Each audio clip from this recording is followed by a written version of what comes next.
Hey, what's up, class? Welcome to the first of Nutrition and Fitness, a maybe series of things I'm going to do. I'm not sure if I'm going to make it a series or not, but today's beginner concepts. Anyway, Orewa Arupinda, your Kirameki fitness idol, Albench. And yeah, today what we're going to be doing is just probably waiting a little bit, talking for a little bit, and then getting right into it. I have a whole presentation planned on the basics, basically the essentials of fitness and nutrition.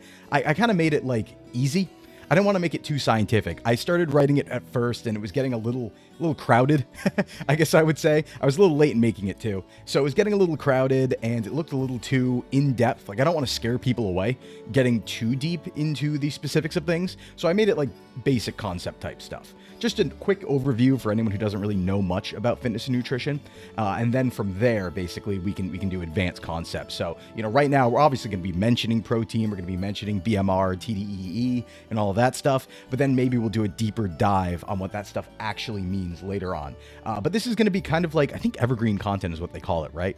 It's something where basically you can access it at any time. I'm going to have this up on YouTube as well, and it can kind of serve as a like return to thing if people want to grab any specific information. And I think to that end, probably what I'm going to do, everyone of course is allowed to free chat, and I'm going to go ahead and respond if people do have any questions. We're going to have a big Q&A at the end, but if there's any questions related to a specific topic in the actual presentation, like at the time, you can feel free to ask those and I'll probably answer then.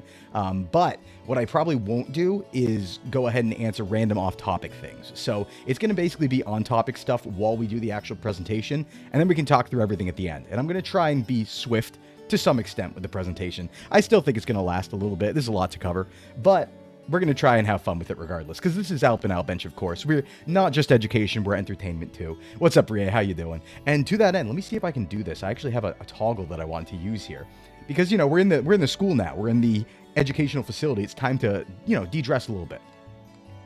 When your high-tier professors, there we go. Your high-tier professors, right? They don't keep their coats on all the time. Sometimes when you're in your 400 level classes or something like that, they start to get a little more casual. That's kind of the vibe we're going for here. So we're going shoulders out for this one. And with that, why don't we go ahead and get started? Because I have a lot to talk about. So I'm going to ramble. You guys stop me whenever you want. All right, here we go. First window, and I do have to block, unfortunately, a little bit of the nutrition log here, just because I don't have the screen space to be able to show this like full screen. And still, I guess I could just kind of talk over it, but then we'd also lose chat. I should have thought about that. This was put together very quickly, like I said. So yeah, we're going to have a little bit of the chat log closed here, but I'm going to go ahead and just start going right from here. So, Marion those pecs. What's up, Keitaro? All right. So, welcome to Professor Albench's Foundation of Nutrition and Fitness, aka the Albench School, for people who want to be strong and do other things good too. Yay! So we have this whole beautiful presentation here. I'm going to try my best. I do have to do some swapping around to get to it. Okay, here we go. That'll do. Just that is going to be perfect because I can read it right in the picture. Okay, a few disclaimers before we start things off. Firstly, if you have specific medical conditions or medications related to diet and fitness, and they alter how your body functions, for example, with metabolism or something else, talk to your doctor or nutritionist. I am not legally qualified for that, Chief. So I am qualified to talk about normal fitness, but medical nutrition, for example, is a whole nother certificate. That's a whole nother thing. So I'm not qualified to talk about dealing with specific medical conditions when it comes to nutrition. That ain't my bag. We're talking about general fitness nutrition here and general healthy living type stuff. Number two, it's going to get specific, but it doesn't need to be complicated. If there's one takeaway that I want everyone to understand, right? It's that common sense for health generally does work. Like the common things that you hear, nothing specific, but like the general things your grandpa told you or your grandma told you, right? Eat a healthy, varied diet, work out a little bit. Yeah, that's 90% of it. There's no magic pill. There's no shortcuts. It's just putting in the work. So if there's one thing you take away, yeah, eating a balanced, varied diet's probably what you want to do. Getting into the gym's probably what you want to do. Moving in some regards, probably what you want to do. So that's going to get you 90% of the way there to health. The rest is when we get down to optimization and trying to actually alter our body towards certain goals, right? Like certain muscular goals, certain body fat goals, things like that. But just understand that the general advice, even after all the science, after all the meta-analyses, after all the studies, it tends to be true. That stuff tends to be true. All right, number 3, consistency is better than anything. Don't get hung up on specifics and do nothing while trying to figure out what is optimal. And what I mean by that, and this is a very common problem that beginners run into, is there's a lot of information out there on TikTok, Instagram, even this, honestly, and YouTube, of course. And there's a lot of things that can kind of get in the way of your actual fitness journey, right? You could be going about your day and find one thing that says one thing and then one thing that says another thing, and you end up never actually going to the gym because you're so hung up on what's the right thing to do. You have to understand, right? Our bodies can adapt to quite a bit. Just getting to the gym, just working out, just starting your journey in some regard is a lot better than kind of wasting away on what's optimal before actually doing anything. So that's a common trap. So, we're going to get specific, but just understand that I don't want you to worry too much about what's optimal. If you're a beginner to lifting, anything's going to work. That's something we're going to cover, but pretty much anything's going to work. And then number 4. The importance of meta-analysis in fitness/nutrition data, PubMed love. The thing about this is just a general disclaimer on where my information sort of comes from. Of course, I've studied for a very long time. However, I will also say this. When it comes to fitness nutrition studies, they're really, really hard to do. And the reason why is because there's ethical questions with nutrition studies, right? To really understand how nutrition impacts somebody, you kind of have to put them in a scenario where you can control their entire nutrition for a long time. So, obviously, that raises some ethical concerns. There are some studies that use metabolic wards, which are basically hospitals that you go to and they feed you an exact amount of food in exact proportions and items, and then can study results based on that. It's a controlled environment. But most environments aren't controlled, and obviously health and lifestyle is just an enormous amount of factors that you can never account for. So it's really hard to get good nutrition studies. That being said, there are a lot of them out there. We've been studying nutrition and fitness for a very long time.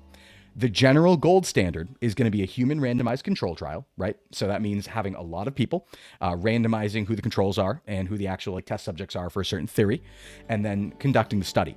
There's something better than that, though, which is called a meta-analysis. A meta-analysis is a study of studies. So it basically takes all of those studies, say it has 40 studies on optimal protein, for example, right? We're going to take all those studies and we're going to study those studies and see if there's a singular conclusion. So generally, meta-analyses are going to be the gold standard for data. So a lot of what I'm talking about comes from that, because it's really hard to beat a study of studies in the end of the day. So that was just quick disclaimers before we get started on the actual meat of the content. With that, let's get rolling. All right. Next one, nutrition. Yeah, big surprise. We're not starting with lifting. I know, Albench and all that, but we're starting with nutrition because it's the most important part. You've probably heard this before. I hope you have. This should be drilled into your head. Nutrition is 80 to 90% of the battle. If you don't eat properly, you can go to the gym and do whatever you want. It won't matter. It'll still, granted, be good for marginal health benefits for your heart and stuff like that. And in the beginning, as a beginner, you might build a little bit of muscle, but long term, over a lifetime and things like that, unless you're eating right, it's worthless. That's the reality of the situation. Your body needs the fuel and specific fuels to be able to do what we want it to do, to gain muscle, to lose weight, for example, and stuff like that, to gain weight, for example. So you got to understand that 80, 90% of all the muscle everyone has is made in the kitchen. That's a really, really important thing. I am serious about that. Side note too, before I get started, sleep.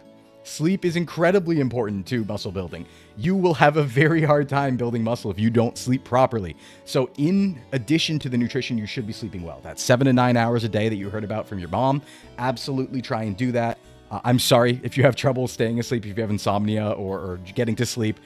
There are things you can talk about with your doctor that can help you out with that. But yeah, you do need proper sleep to be able to build muscle, to recover properly. It's a very important part of the process. Arguably, sometimes almost equivalent to the gym, if not close. Sleep really, really cannot be understated, right? Or overstated enough. Hydration too, same thing. Drink your water. A lot of people need a lot of water. A lot of it. Please drink a lot of water. Especially in the morning, if you're somebody who lifts very early in the morning, we wake up dehydrated after a long night of sleep. It's super important that you get that hydration in because it's actually going to affect your lifts if you're going and doing weightlifting, for example. To that point, there's actually some evidence to suggest it can affect it up to 8 to 9%, your actual strength at the end of the day.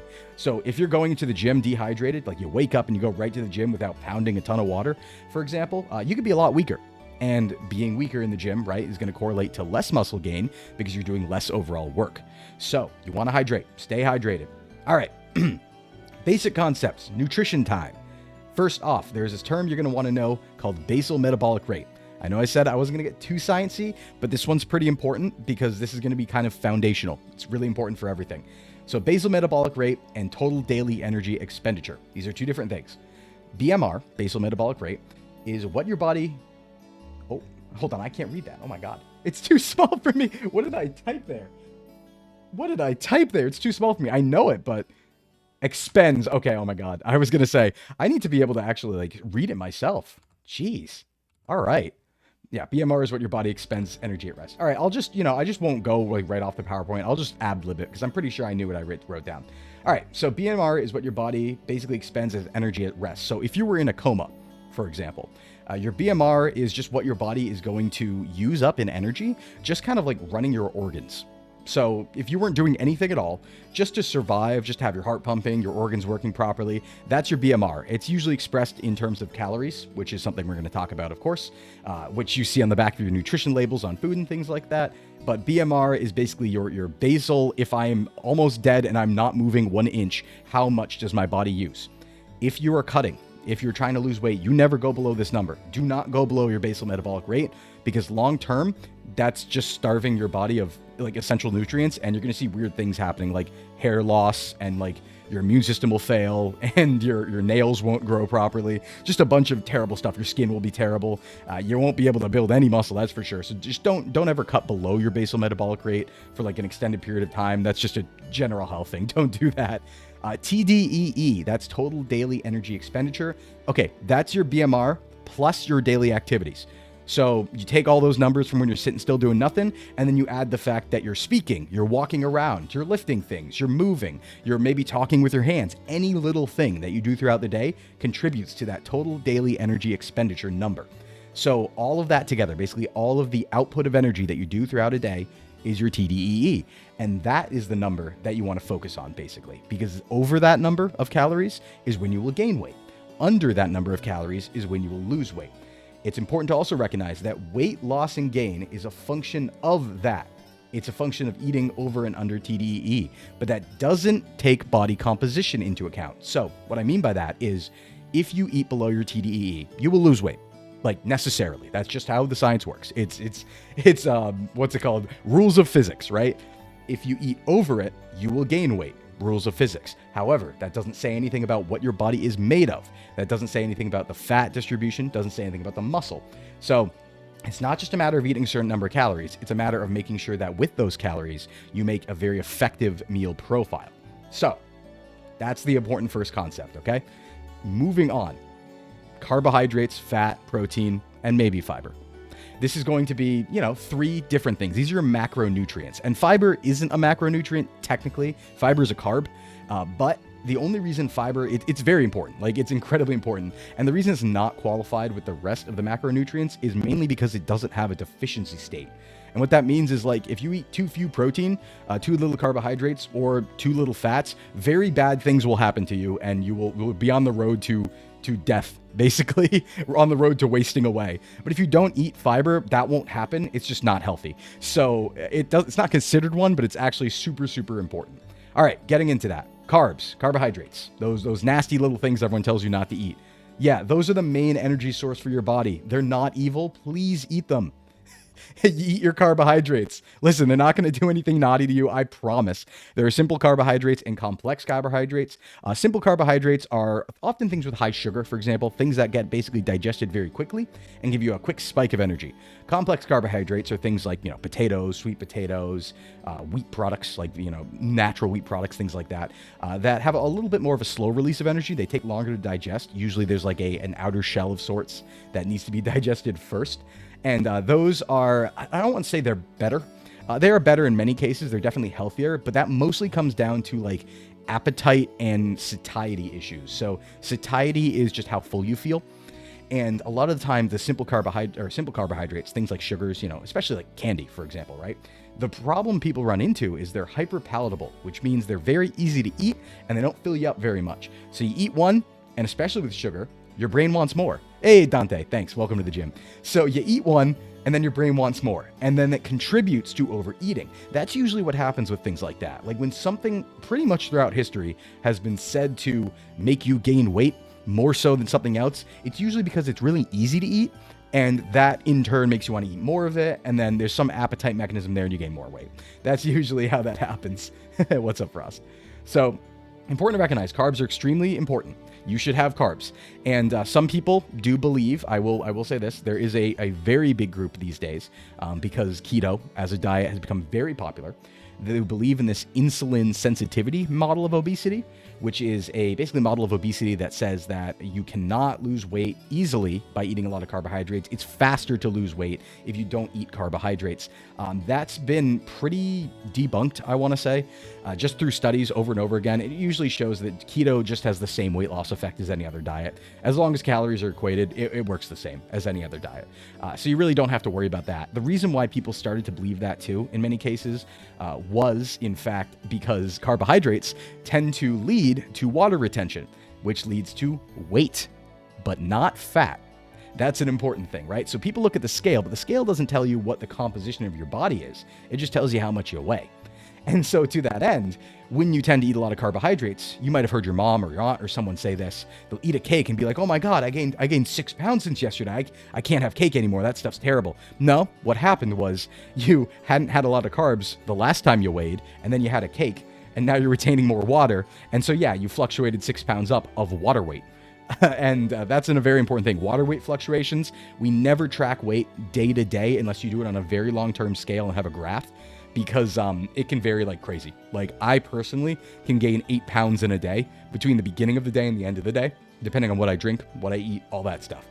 So when you do weigh yourself, you should do it basically the morning, right when you wake up, after going to the bathroom, before eating or drinking anything. That's going to be as accurate as you can get. But even then, it's going to fluctuate all the time for no reason, like complete randomization in some cases. Sometimes you just sleep a little different and now you're 3 pounds heavier. So you never worry about the day-to-day weight changes. You should track them across weeks and months. That's going to be a way more less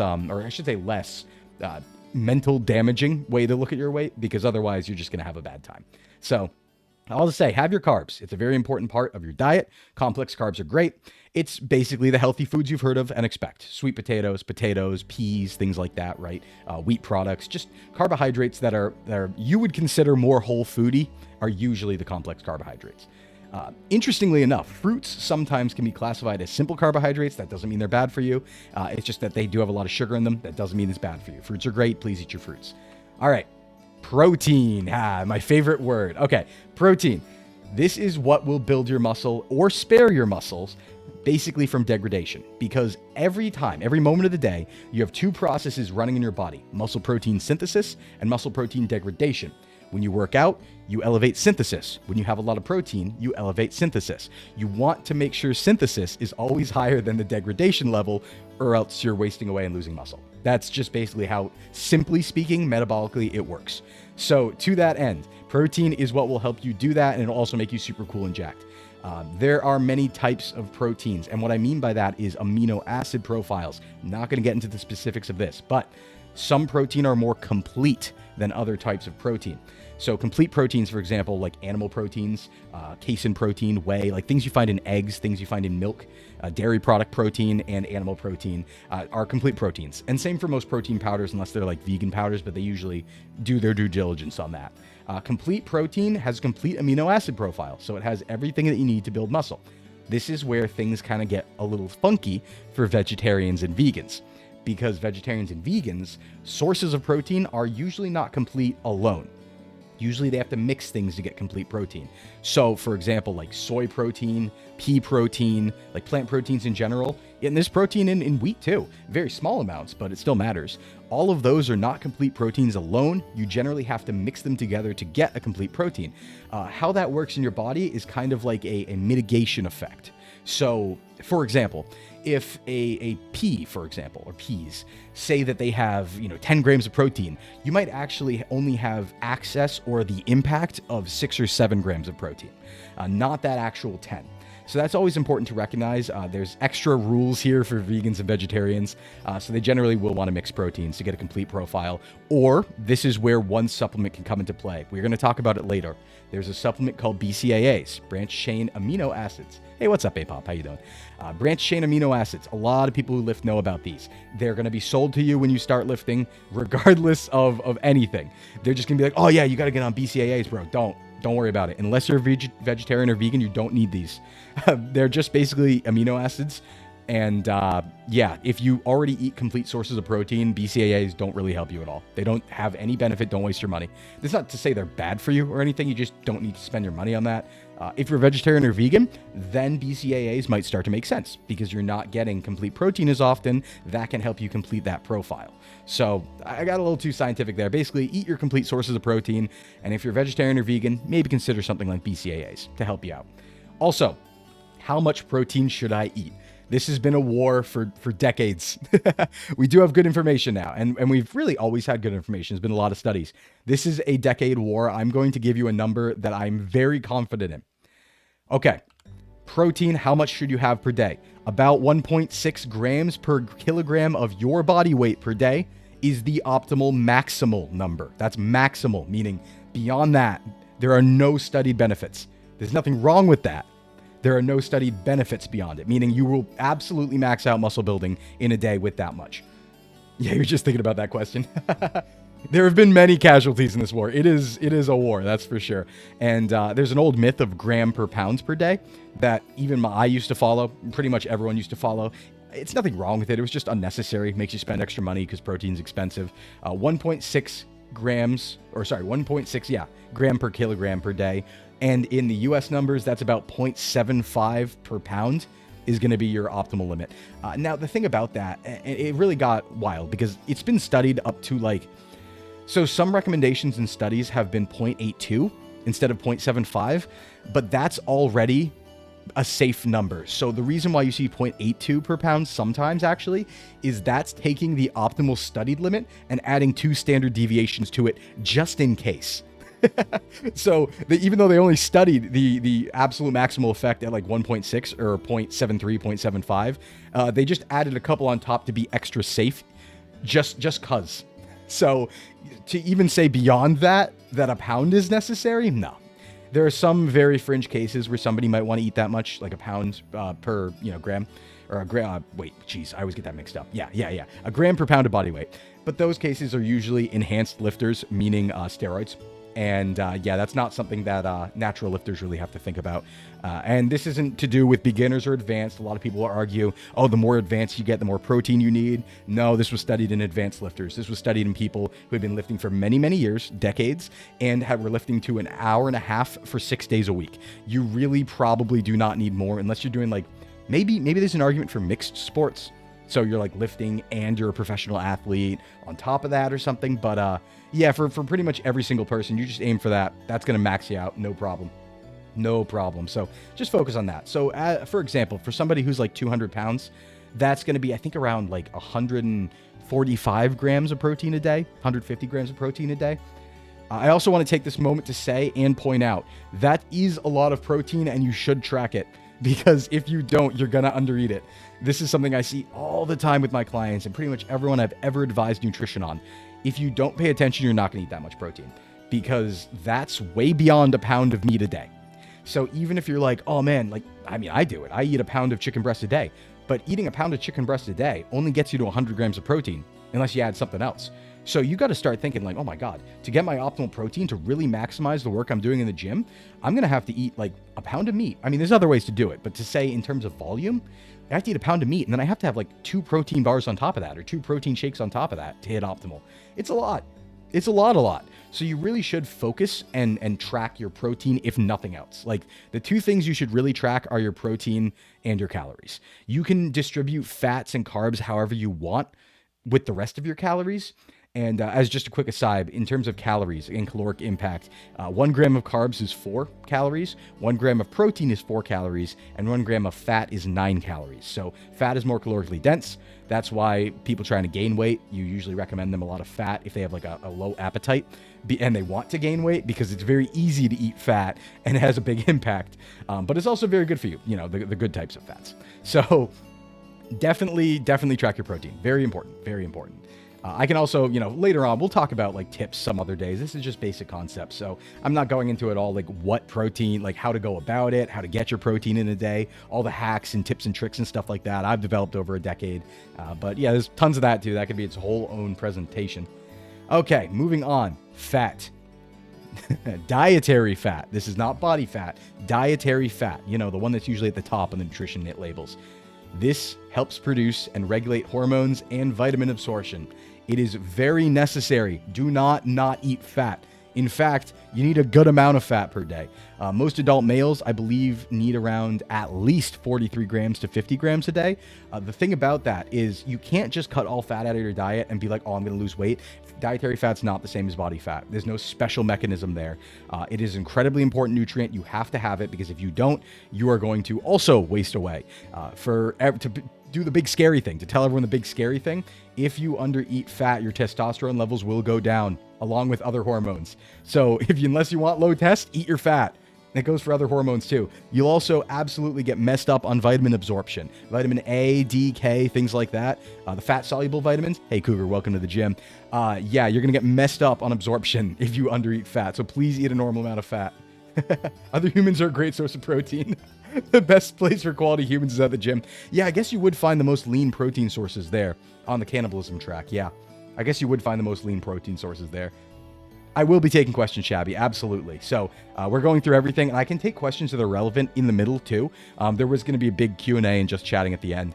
But if you have a relevant question to the section we're on, feel free, and I'll absolutely answer it as we're there. Because this should also be back and forth. Like, I'm trying to teach everyone, so I'd rather, if they can't stay the whole time, I want to get their question answered, you know? All right. In terms of other stuff here, yeah, fiber. So fiber, like I said, isn't counted amongst the macronutrients, the three big ones, but it's almost equally as important. It just doesn't kill you if you don't eat it. But fiber is incredibly important for digestion health and a variety of other factors. It actually helps protect against some cancers at higher levels, which is pretty interesting. But yeah, it's actually been shown that higher fiber amounts, like, you know, you get your 30, 35 grams a day, basically, for most adults, actually, like, help all-cause mortality. Meaning, and all-cause mortality is just to mean, like, death from any cause, like any medical cause. Fiber actually strongly correlated with a longer lifespan. So eat your fiber or you die. That's going to be my threat. That's not obviously, like, you know, I'm not going to say that as a true medical fact or anything, but it's a joke. But still, eat your fiber. Almost everyone underconsumes on fiber.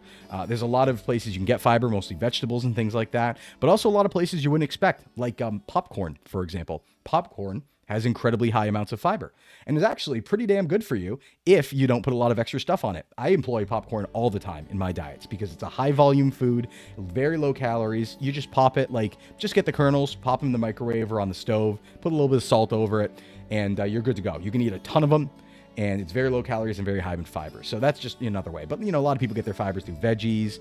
There's fiber supplements, obviously, all that good stuff. So definitely eat your fiber. It's pretty bad otherwise. So all that to say, the TLDR, if you didn't follow along for all that, eat a balanced diet, you dork. It did come out to be as simple as that in the end, despite all of the mystical superfoods, despite all of the mystical research on this optimal way to, you know, never eat fat, never eat eggs, never eat carbs, all these fad diets. No, at the end of the day, all the studies ended up saying what your grandma did. Eat a balanced diet. That's the reality. That's the most effective way.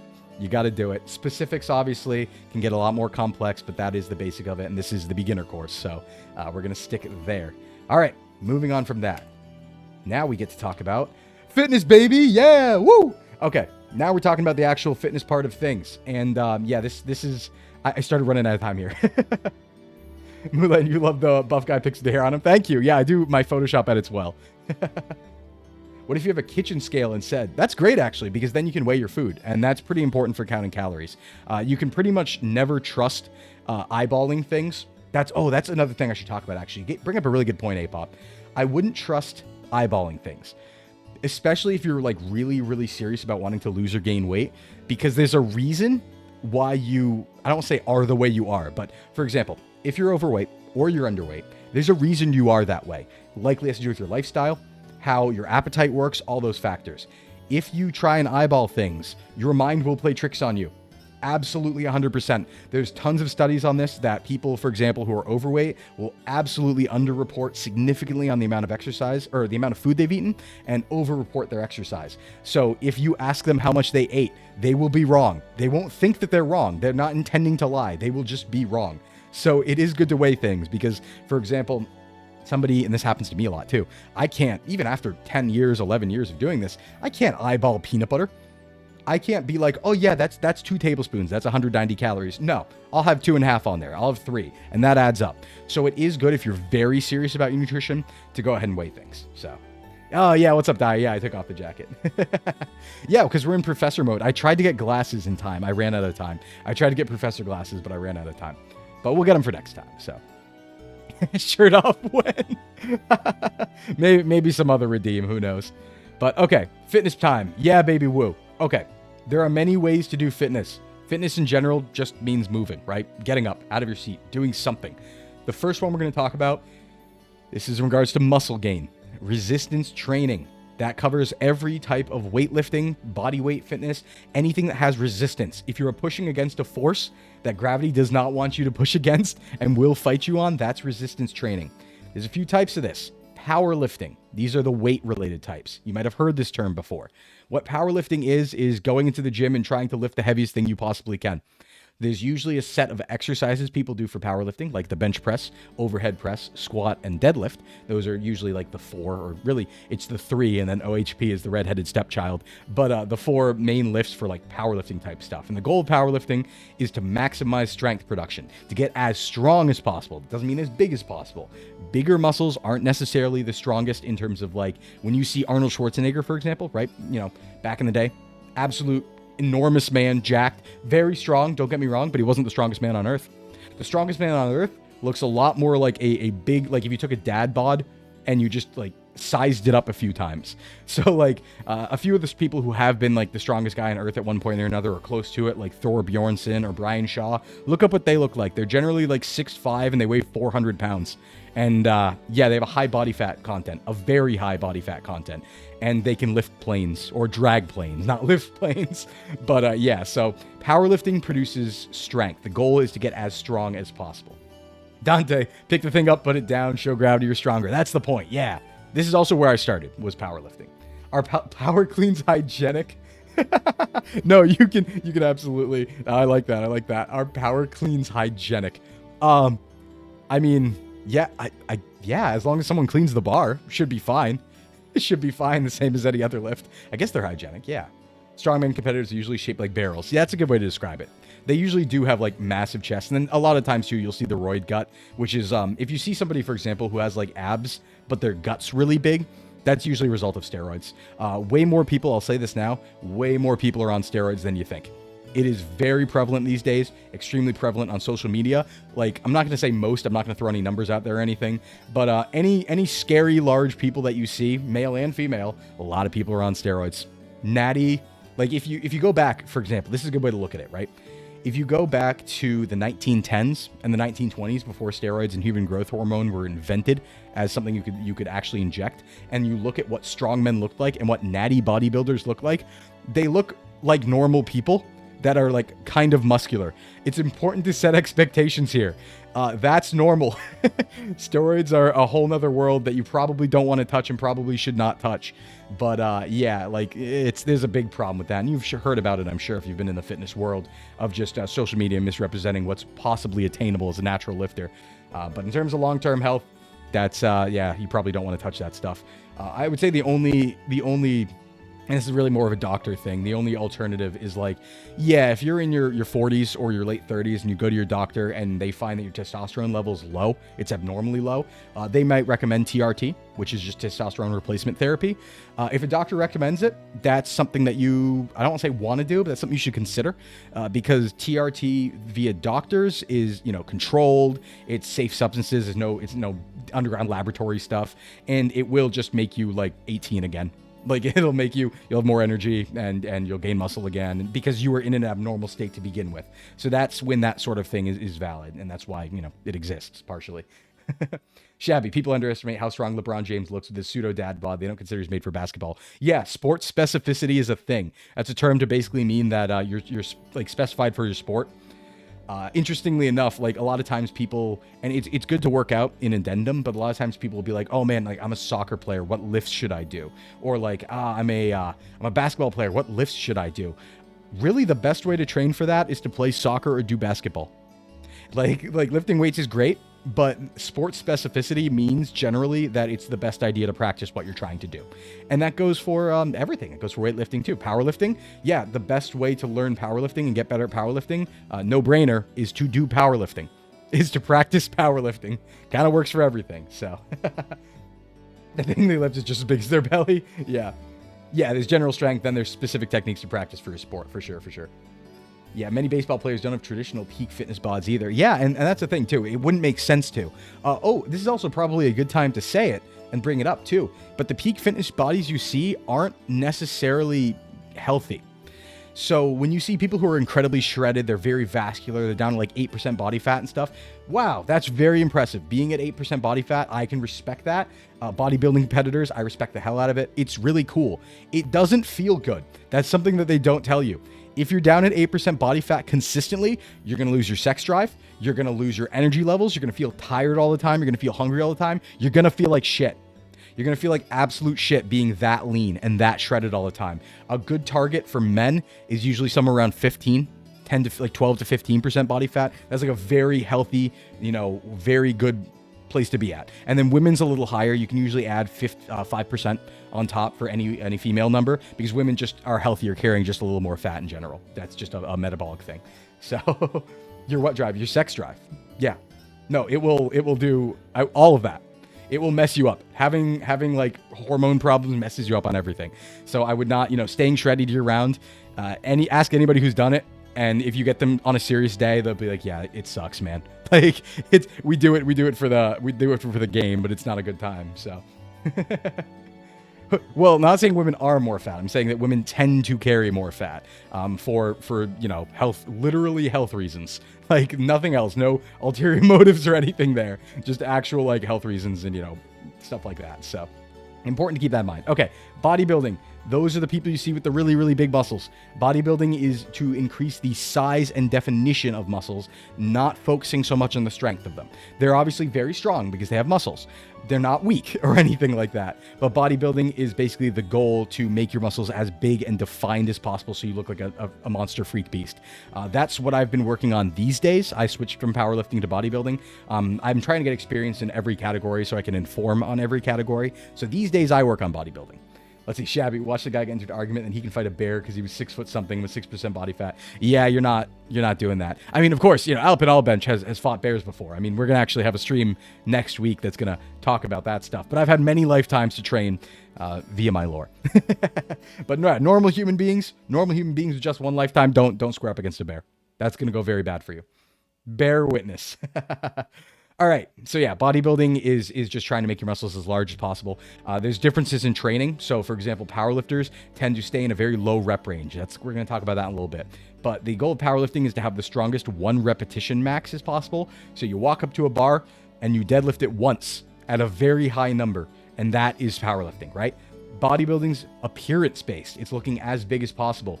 You're going to be doing a lot of different things in bodybuilding than you are in powerlifting. You're going to be doing a lot of isolation exercises in bodybuilding. So what that means are that exercises that just work one muscle. So bicep curls, for example, in a machine. You're locked into the machine. Nothing else can move. You're just doing bicep curls. That's an isolation exercise. Bench press is a compound movement, a powerlifting exercise. You're working many muscles at the same time. So that's just something to keep in mind there. So bodybuilding training is a lot different. Usually it's also in higher rep ranges. Usually you also tend to be time under tension, quote unquote, longer in bodybuilding exercises. So you'll see rep ranges of like up to 20, 15 to 20, 12, whereas powerlifting is usually like 6, 5, 3, 1, that sort of thing. So you are the machine.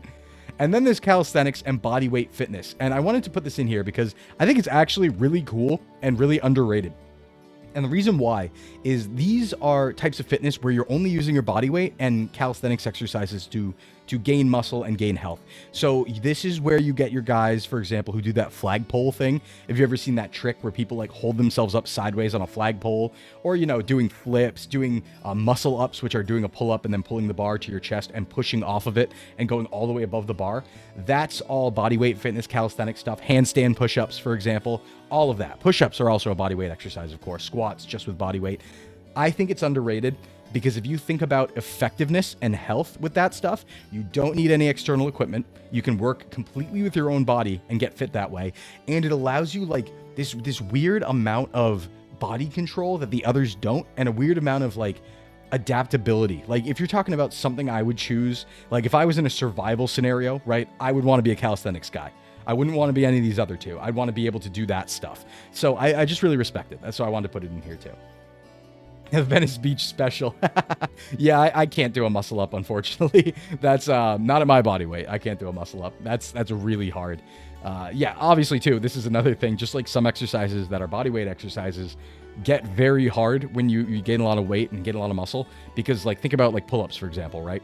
You know, if you weigh 140 pounds and you have a good amount of muscle on you, or 150 pounds, good amount of muscle on you, pull-ups are pretty easy. But if you're like a power lifter, you don't find many powerlifters that are doing sets of 13 for pull-ups because they weigh like 260 pounds. A lot harder, right? A lot harder. Okay, concepts in fitness to understand here. Sets, reps, and rep ranges. A set is the number of reps you do. A rep is a single movement. So when you're on bench press, for example, if you bring the bar, you unrack the bar, you bring it down to your chest and you push it back up, that is one repetition. 5 of those and then you stop, that is one set of 5 repetitions. So just a simple concept for everyone to understand, because whenever you look at programs online, for example, it's going to say like 3x5 or 5x3 or something like that. 3x5 means 3 sets of 5. So you'll see 3x5 notation. That's just something important to understand. Sets, reps, reps ranges. Rep ranges are how many you're going to do in a single exercise, basically a single set. So somebody might say, for example, oh, I want you doing 3 sets of 5. They might also say, I want you doing 3 sets of 8 to 12, a range. And the reason behind that is you're going to feel differently and lift differently on different days. One day you might be able to get 9. One day you might be able to get 11. It's part of progressive overload, part of progression. So a rep range just gives you a little bit of wiggle room for how you're feeling in that day, because at the end of the day, you can't work out harder than you can work out. So if you're, for example, aiming for 12 reps and you can't do it, you've already done your best. You shouldn't feel bad about that, because you've already done the most work you could have done in that session, given your circumstances. That's not to say that you can't, for example, try and change those circumstances. Say maybe, oh, I should have eaten beforehand so I had a little bit more energy, or I should have slept better last night. You can change that. But when you're actually in the gym, don't worry about it. You're already there. Whatever you can do is what you can do, and be proud of that. That's the best way to do things. It's a way to discretize the exercise within the workout. I've never even seen that word, actually, discretize. It took me a sec because I've never seen that word before. I was like, what? Discretize? That probably means something very cool. So I think I got the implication of what it means just by looking at it, but feel free to also drop the definition. That does bring us to the next term, progressive overload. But actually, before I get there, I do want to point something out. This is a good point to drop this in really quick. In regards to rep ranges, I wouldn't recommend doing very, very high rep work, really ever. So we're talking things in excess of like 30. So, you know, you might run into people like this, and you might have done it yourself, where they're like, oh yeah, man, I'm doing cable curls and I'm doing sets of 50. Why? Don't waste your time, man. Because if you think about it, right? What matters for building muscle is getting close to failure. Muscular failure. Not cardio failure, not form failure. Muscular failure, right? Obviously, you should stop at form failure. If you can't maintain form, don't do the lift. But what I mean by that is if you used a higher weight, so say, for example, somebody's doing 30 pounds on cable curl and they're doing it for 50 reps. But if you did it with 60 pounds, you could get to 8 to 10 reps, maybe 12 reps, and then you can't do any more. They end up being very similar in how they impact your muscles, except one just takes way longer and is way more mentally fatiguing. Yeah, don't do that one. Unless you just want to spend more time in the gym, there's really no reason to do incredibly high rep ranges. There haven't been terribly any studied benefits. There's like one study where something weird was going on with the quads, but even we're trying to figure out what went on there. But most of the time that it's studied, you don't get any extra benefits from doing incredibly high rep range work. That's not to say like 20 isn't good or 15 isn't good or anything like that. Totally fine. But just, once you're getting above 30, it's really just, you don't need to spend that time. You could have done it in a lot quicker with a lot higher weight. So if you find a situation where you're getting to 20 reps of something, probably time to put the weight up instead and then see where you end up rather than going up to 25 reps or 30 reps. That's just my general suggestion. Yeah, don't go to joint failure too. If your joints start feeling bad, and yeah, you're putting a lot of fatigue on your joints when you're doing that sort of stuff, especially high weight stuff, then yeah, stop. If things, it's very simple, right? If things hurt, don't do them. That's a general thing, right? You need to differentiate like muscle fatigue from joint pain and bone pain and things like that. But yeah, if you, for example, are squatting and you squat down and your back explodes in a sharp pain, don't squat again. Bail out and be like, oh, something's clearly very wrong. I'm not going to just do it again. That's not what you want to do there in that situation. But that does bring me to progressive overload. This is where, again, ears open beginners. I need to absolutely drill this into your head. This is super important.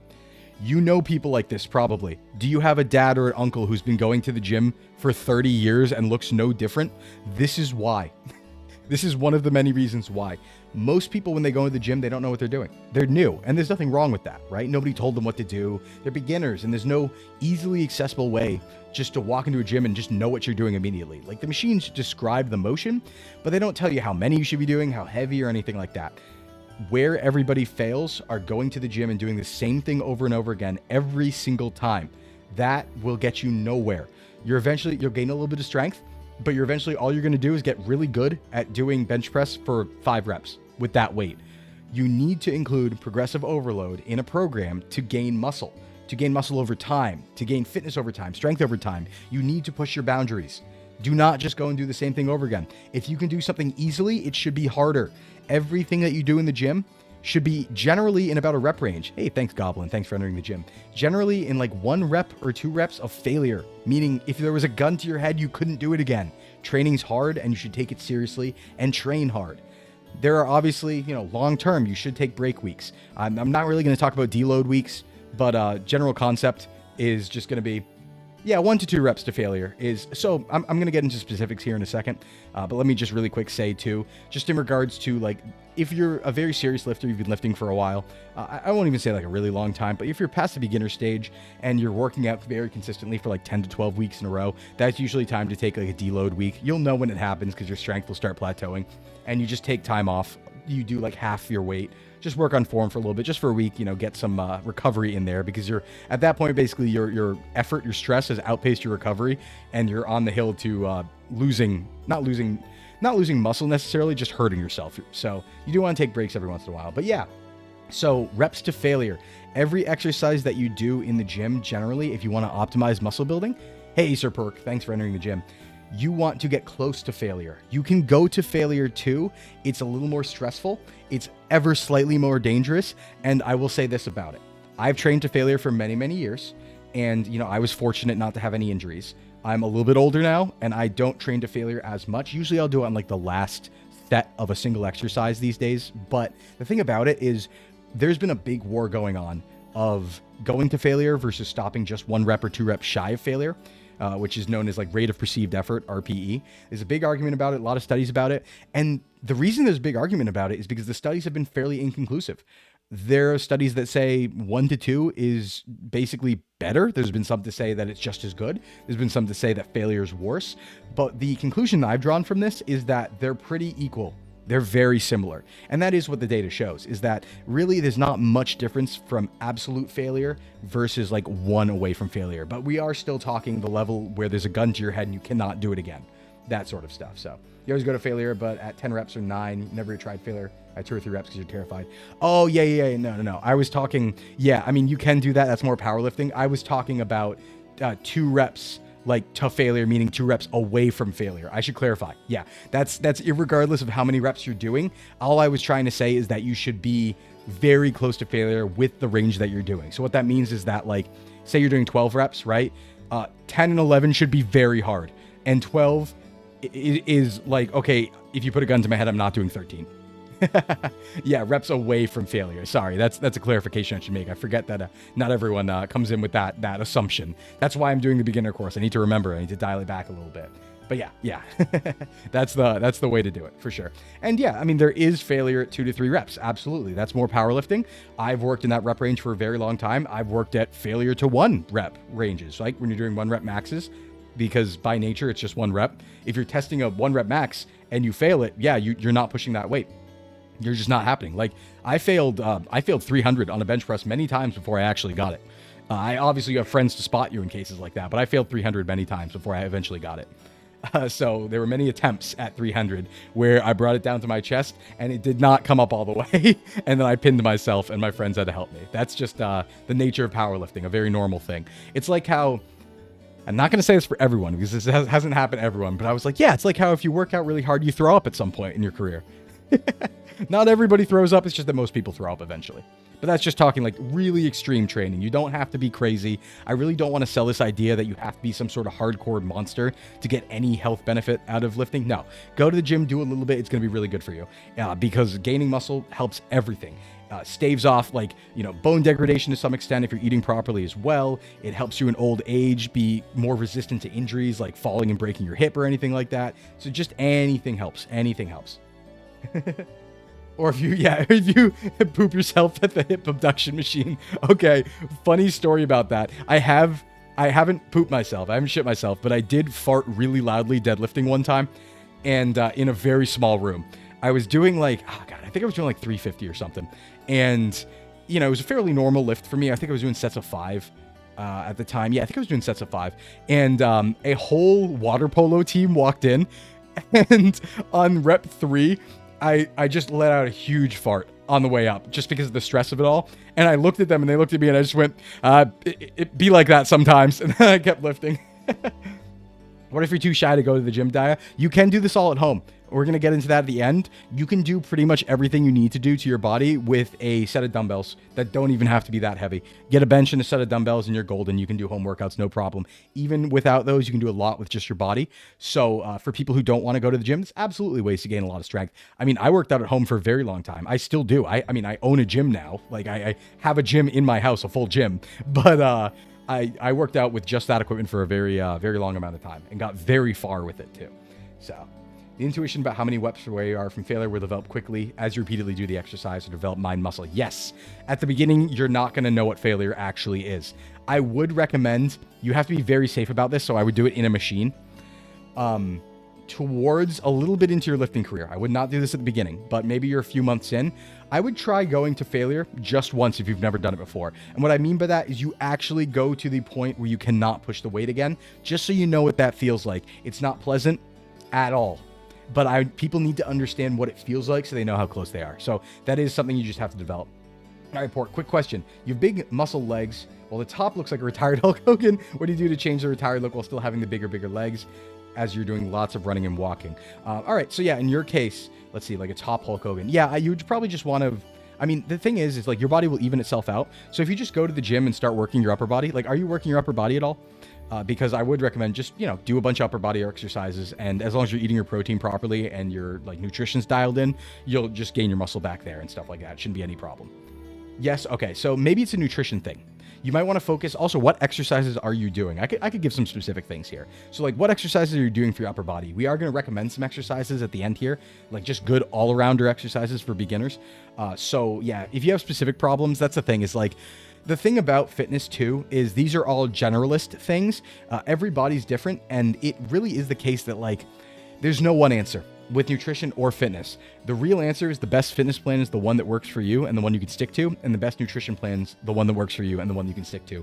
So really, to really help people out, it needs to be individualized. I need to know a lot of things before I can recommend optimally, okay, this is exactly what you need to do.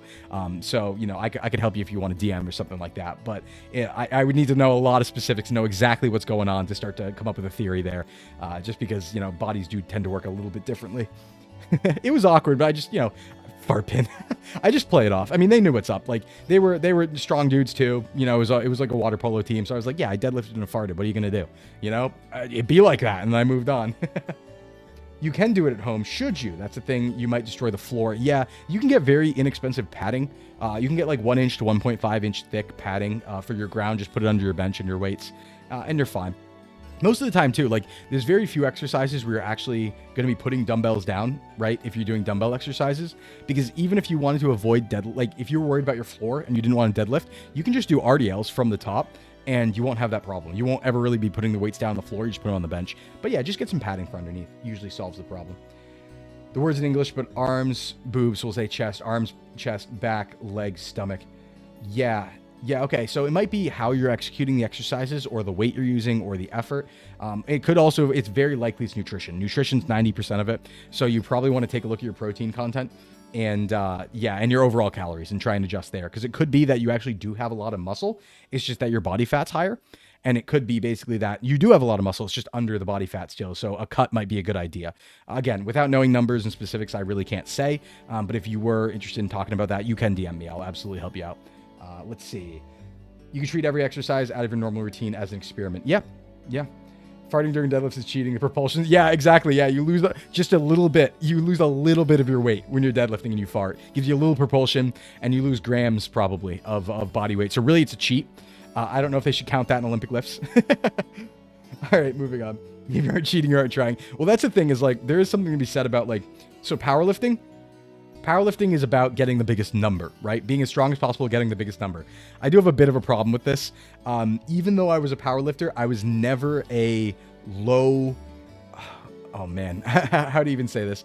So full range of motion is a concept that means basically taking your muscles to the absolute extent of a stretch and then absolute extent of a contraction. And powerlifting doesn't really do that, for example. So like a powerlifting bench press, what you're going to see is people are going to go for an incredibly wide grip and they're going to arch their back very significantly. And they're reducing the distance between the bar and their chest when they bring it down so that they can lift more weight. But if you were to put that person on a flat back, for example, or only a very slight arch, because that's healthier, and you were to have their grip just slightly closer, that's going to be a much harder exercise, but it will stimulate theoretically better. Because you're in a different range of motion with your muscle, a more stretch range of motion at the bottom. So like powerlifting's about producing the biggest number, and that's really cool, but it's not the most efficient, I would say.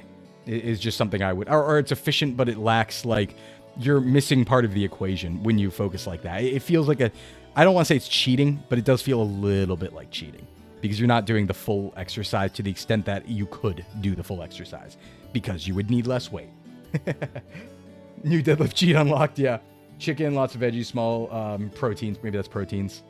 Please rate your deadlifts. I'll check that out later. Actually, let me open that up now. Do you actually have video links to your deadlifts, or is this a joke? Hold on. I'm gonna open this up. Oh hell yeah, it's actual. Unless this is a joke. Hold on. Is this just like? Oh okay, no, it's the worst deadlift form ever recorded. Oh no! Can I put this on? I want to put this on screen real quick. This is actually funny. Hold on. Oh, I can't do that without revealing stuff, so we're not gonna do it. Anyway, yeah, that's just a. Okay. Yep. Yeah. Don't deadlift with a rounded back. Don't do that. That looks worm mode right there. Later. I don't know. Yeah, he's okay. There is a legendary. Let me tell you about a legendary beast. I think I've mentioned this on stream before. There is a legendary creature out there in the world, known as the Worm or Worm Chad. I think you can find him if you look him up. I mentioned this I think on Tuesday, but it's this dude who just never learned how to deadlift properly. And you know, when you deadlift with a rounded back, you put yourself at real risk of absolutely destroying your back forever and paralyzing yourself. In the worst case, or going to Snap City, which just means hurting your back, and then you have a very not good time for a long time. You know, you slip a disc or something like that. But Worm Chad, I guess, never learned how to deadlift properly and just deadlifted with a rounded back forever. But for some reason, he never got hurt doing it. So now he's kind of like a freak of nature. And you can see him deadlift like 600 pounds. And he just like rounds his back the entire time. And it's absolutely terrifying. It's the worst thing you've ever looked at. And do not do it. But like he's a marvel in a way of science. He's an anomaly. A human anomaly in the world. All right. Back to it. Okay, yeah, so we were talking about progressive overload. Yeah, we were talking about progressive overload. So yeah, every time you go into the gym as a beginner, you're going to want to try and do something just a little bit harder. There's many ways to overload. It doesn't have to be weight. It can be reps. It can be, sets. So it can even be speed. Just because you're going to overload something doesn't mean you need necessarily more weight. That's one way to do it. So say you can do a bench press of 5 reps, right? Say you can do, or we'll go a little higher, maybe 8. Say you're doing bench press for 8 reps. You have many options for overload. Maybe you can take that slow, like the way down on the bench press. Maybe you make that eccentric a little slower. So maybe you lower it a little more slowly on yourself. It's gonna make it way more difficult. Also, that's honestly just a quick tip for everybody right here. Studies recently have been showing that the eccentric is the most important part of the exercise. So on a bench press, for example, that lowering portion where you stretch your chest out at the bottom, that's actually the one that builds the most muscle, not the push. Not the concentric in that case. So keep that in mind. You generally want to lower things very controlled, and with like a 2 to 3 second slow is the most effective way to do things. But say for example, okay, one way they can overload is they can slow it down. Another way is they can add 2.5 pounds, or they could add a rep. Maybe they could also add a set. All of those are valid ways to overload your weights progressively. You just want to try and make week to week as a beginner some overload. Just get a little bit better every time, because as a beginner, and everyone ears open for this one, because this is I'm going to say a fun word right here. As a beginner lifter, you are effectively on steroids. Your body builds muscle in the same way as somebody who is on steroids does. The one time not to squander and not to mess around in the gym is when you're a beginner, because you can get basically the most you're ever going to get out of lifting as a beginner. The first year of lifting, if you take it seriously, is going to be about 70% of the gains you will get in your entire life as a natural. It matters so much. Just because you've never had that stimulus before, the muscle protein synthesis that your body produces, basically, the numbers go insane as a beginner. So for somebody like me who's more advanced, after I lift, muscle protein synthesis may stay elevated for 12 hours. A beginner, it may stay elevated for 50 hours. So really, as a beginner, anything will work in the gym. But if you like get on an optimal workout plan as a beginner and you take it seriously, your nutrition's dialed in, you'll become a freak in months. You'll get the most insane gains you've ever seen in just a few months, because you're so primed to put on muscle in that scenario. So he just intimidated his vertebrae. Going on 12 hours of hiccups. Yeah, it always happens towards the beginning of a stream for me. If you squander your beginner gains and you take like 5 years off, do you get to have them again? No, you get them. You get them again. If you take significant time off lifting, you're going to lose muscle, and you will gain it back much quicker. That's one thing too. Like if you lift seriously for like 3 years and then you mess around for like a year or two, that happened to a lot of people over COVID, you'll get those gains back very quickly, much quicker than someone who's never had them before. So you can always get back on the train. Granted, you still have to work really hard for it, but they'll come back. They'll come back. So it's kind of muscle memory. It's a lot like, yeah, your muscles I guess this isn't the most scientific way to say it, but your muscles do kind of remember that. This is weird, like it's physiological and psychological connection stuff too. I talked about it on Tuesday, but it's kind of the same premise as like if you've handled a weight before, it becomes easier to handle that weight. So a lot of people use negatives to train 1 rep maxes. So say you want a 1 rep max squat, and squat's a bad example because you don't want to do that really with negative training, but bench press, where negative is basically not doing the pushing motion. So you just start at the top with a weight that you can't handle and you just control it, lowering it on yourself. That usually helps actually produce a 1 rep max, because you're used to dealing with that weight. There's something almost like central nervous system wise and psychological there that matters. So yeah, dealing with heavy weights does make you better at dealing with heavy weights. And I would say it's a similar process to like, yeah, having the muscle before and having dealt with those heavy weights before will retain the ability to get back there faster. And that's an effect that's been studied. That's not a pseudoscience thing. That's a very real thing. So you've lost basically all your gains. The bar feels heavy. Yep. Just get right back on the train. You'll get back much faster than you did initially. Your body created a highway that survived a recession. Yeah, A-Pop, that's a good way to put it. Like, I don't want to get into metabolic pathways too much because I don't want to scare away beginners. But yeah, that's exactly a good metaphor to use there. Just don't want to get too scientific in the beginner course. So, how tight should a lifting belt be? Pretty tight, because the idea of it, like, you don't want to get to the point where you can't breathe, but you do want to keep your core stable with a lifting belt. I haven't really used them ever, so I'm not the best person to ask about lifting belts. I think they're great. Especially for higher end lifts and stuff like that. I've never really used them. I've always felt comfortable. Like I basically won't mess around with a weight that I cannot have absolutely strict form on. And so I don't use weightlifting belts, because I've always been very on the mindset of like, okay, no, if my back's going to move an inch, I'm not doing it. I'm not touching it if my back's going to move an inch. So I'd rather just develop that skill. Not to say there's anything wrong with it. It does help you produce more force. That was just brainworms of mine, right?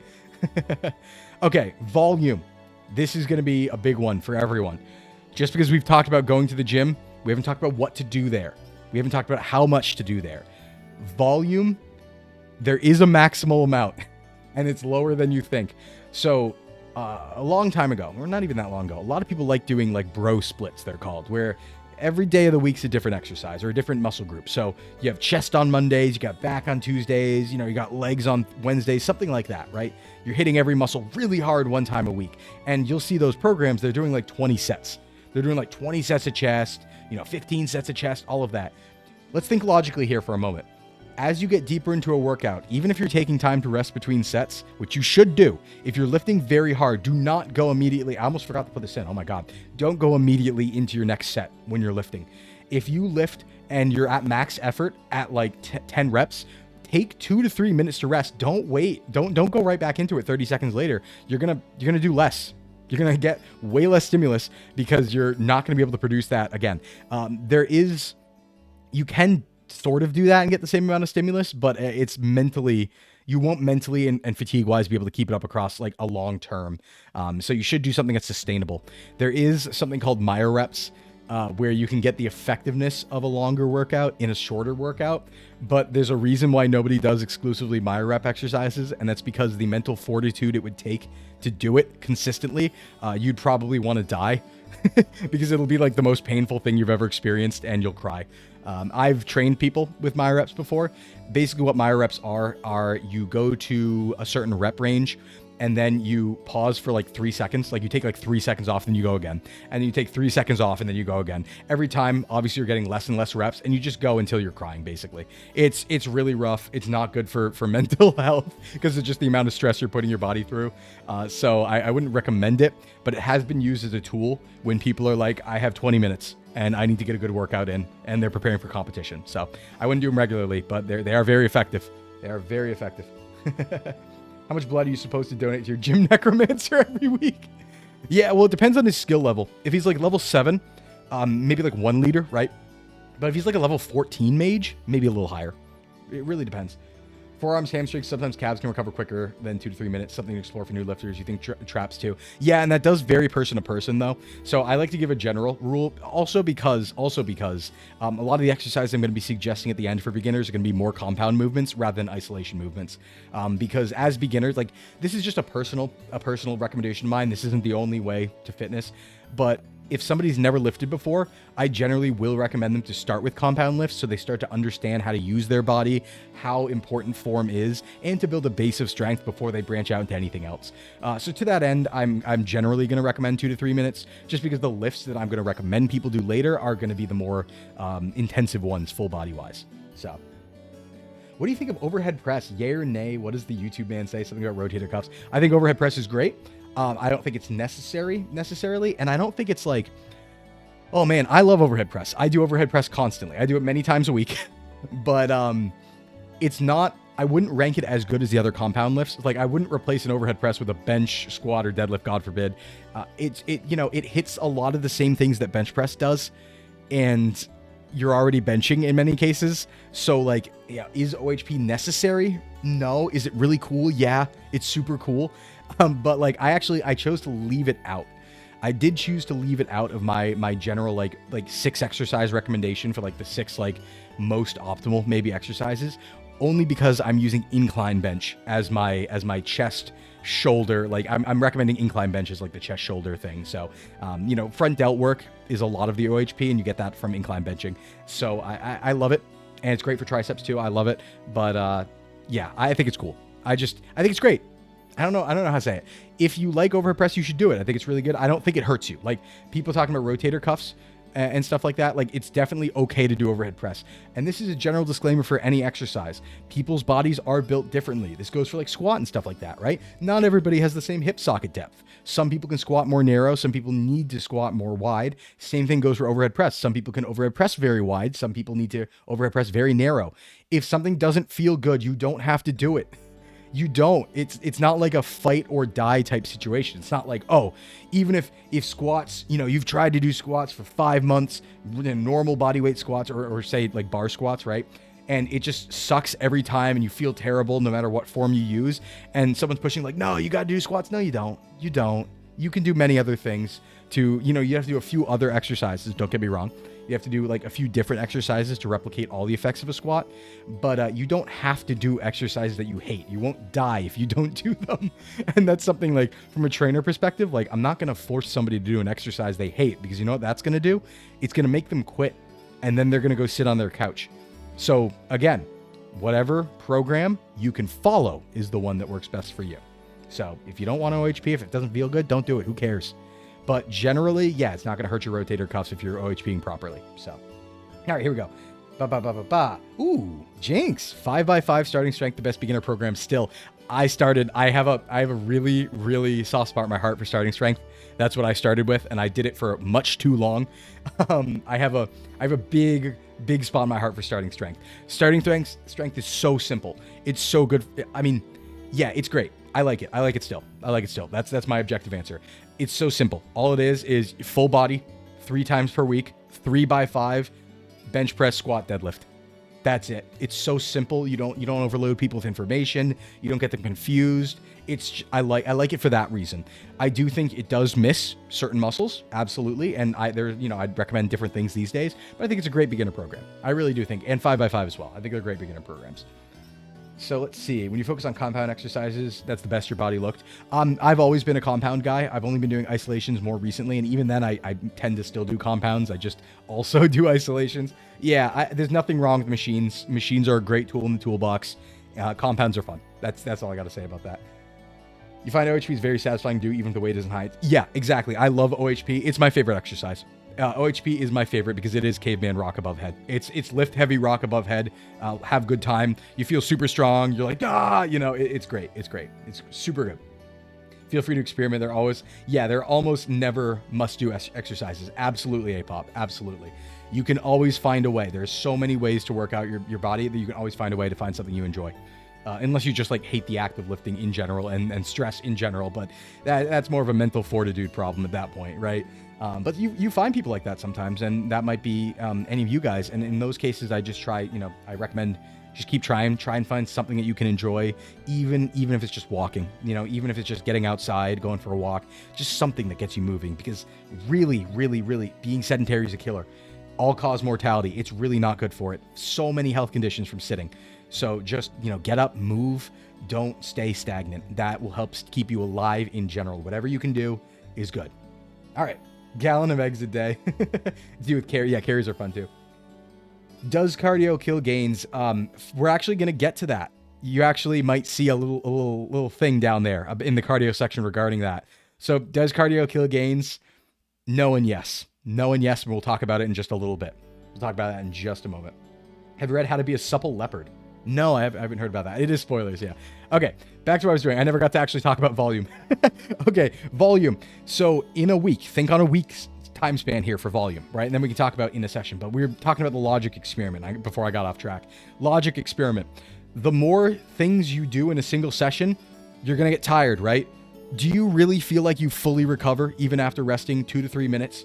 Do you really think that if you're in the gym for 2 hours, that at the end there, you're going to be putting in the same amount of effort that you were at the very, very beginning?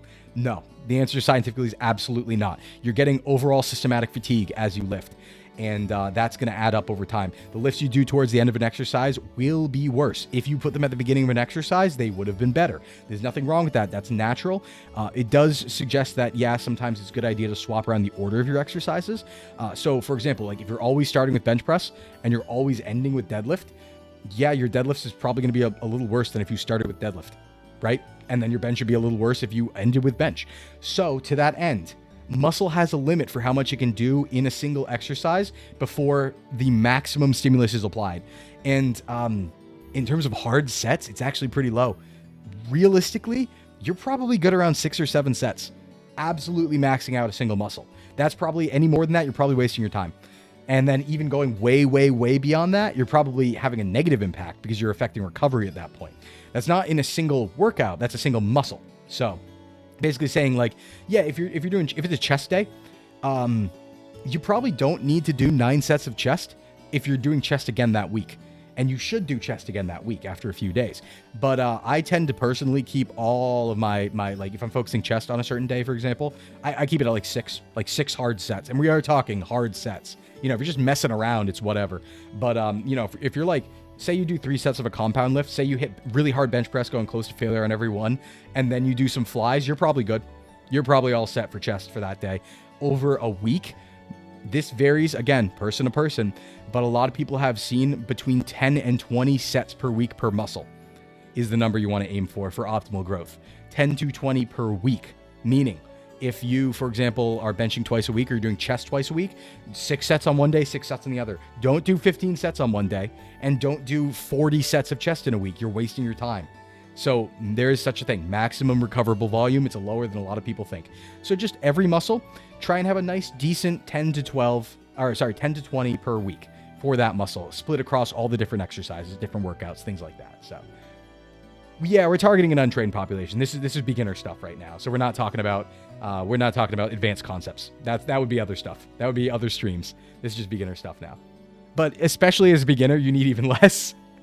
Especially as a beginner, you can get away with even less. Like beginners, you can look at a weight and gain muscle and gain optimal muscle. So as like your first couple months, like just try and get into a good habits and stuff like that. That SFR sounds like a bit much. Yeah. So I tend on the lower end. So like I tend on usually like 9 or 10. I feel good and feel like I'm pretty not maxed out, but like I've had very good success at 9 to 10, and I don't feel great at like 20. So I personally go lower. I usually keep all my stuff, like my muscle groups, around 10 sets per week, 10 really, really hard sets. But I also don't mess around. Like I am not somebody who messes around. I've always been a very, very hard trainer, meaning RPE 9, 10 every single set. So there's part of that too. Like I don't waste time messing around with like RPE 6 sets or anything like that. So yeah, I'm acclimated, that's for sure. But yeah, beginners can get away with a lot less. Beginners, like you're gonna max out like it depends person to person, but you could max out like 4 sets, 3 sets a week even.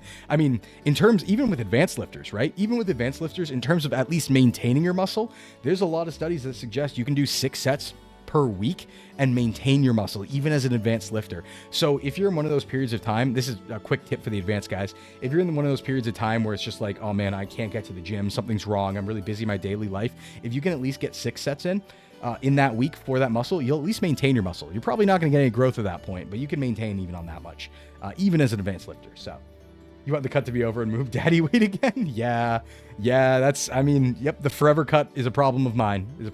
Too. Let's see. I'll be honest. How would you go about calculating what macros you should be getting? You'd be going by percentages and then by taking the amount of calories you want to eat in a day and seeing how many per gram carbs, fat, protein. That's actually a pretty good system. Usually for just everyone's sanity, I recommend not counting individual macros outside of protein and calories, just for sanity purposes. It's good if you can. Like if you really want to be strict about carbs and fat, all the power to you, go for it.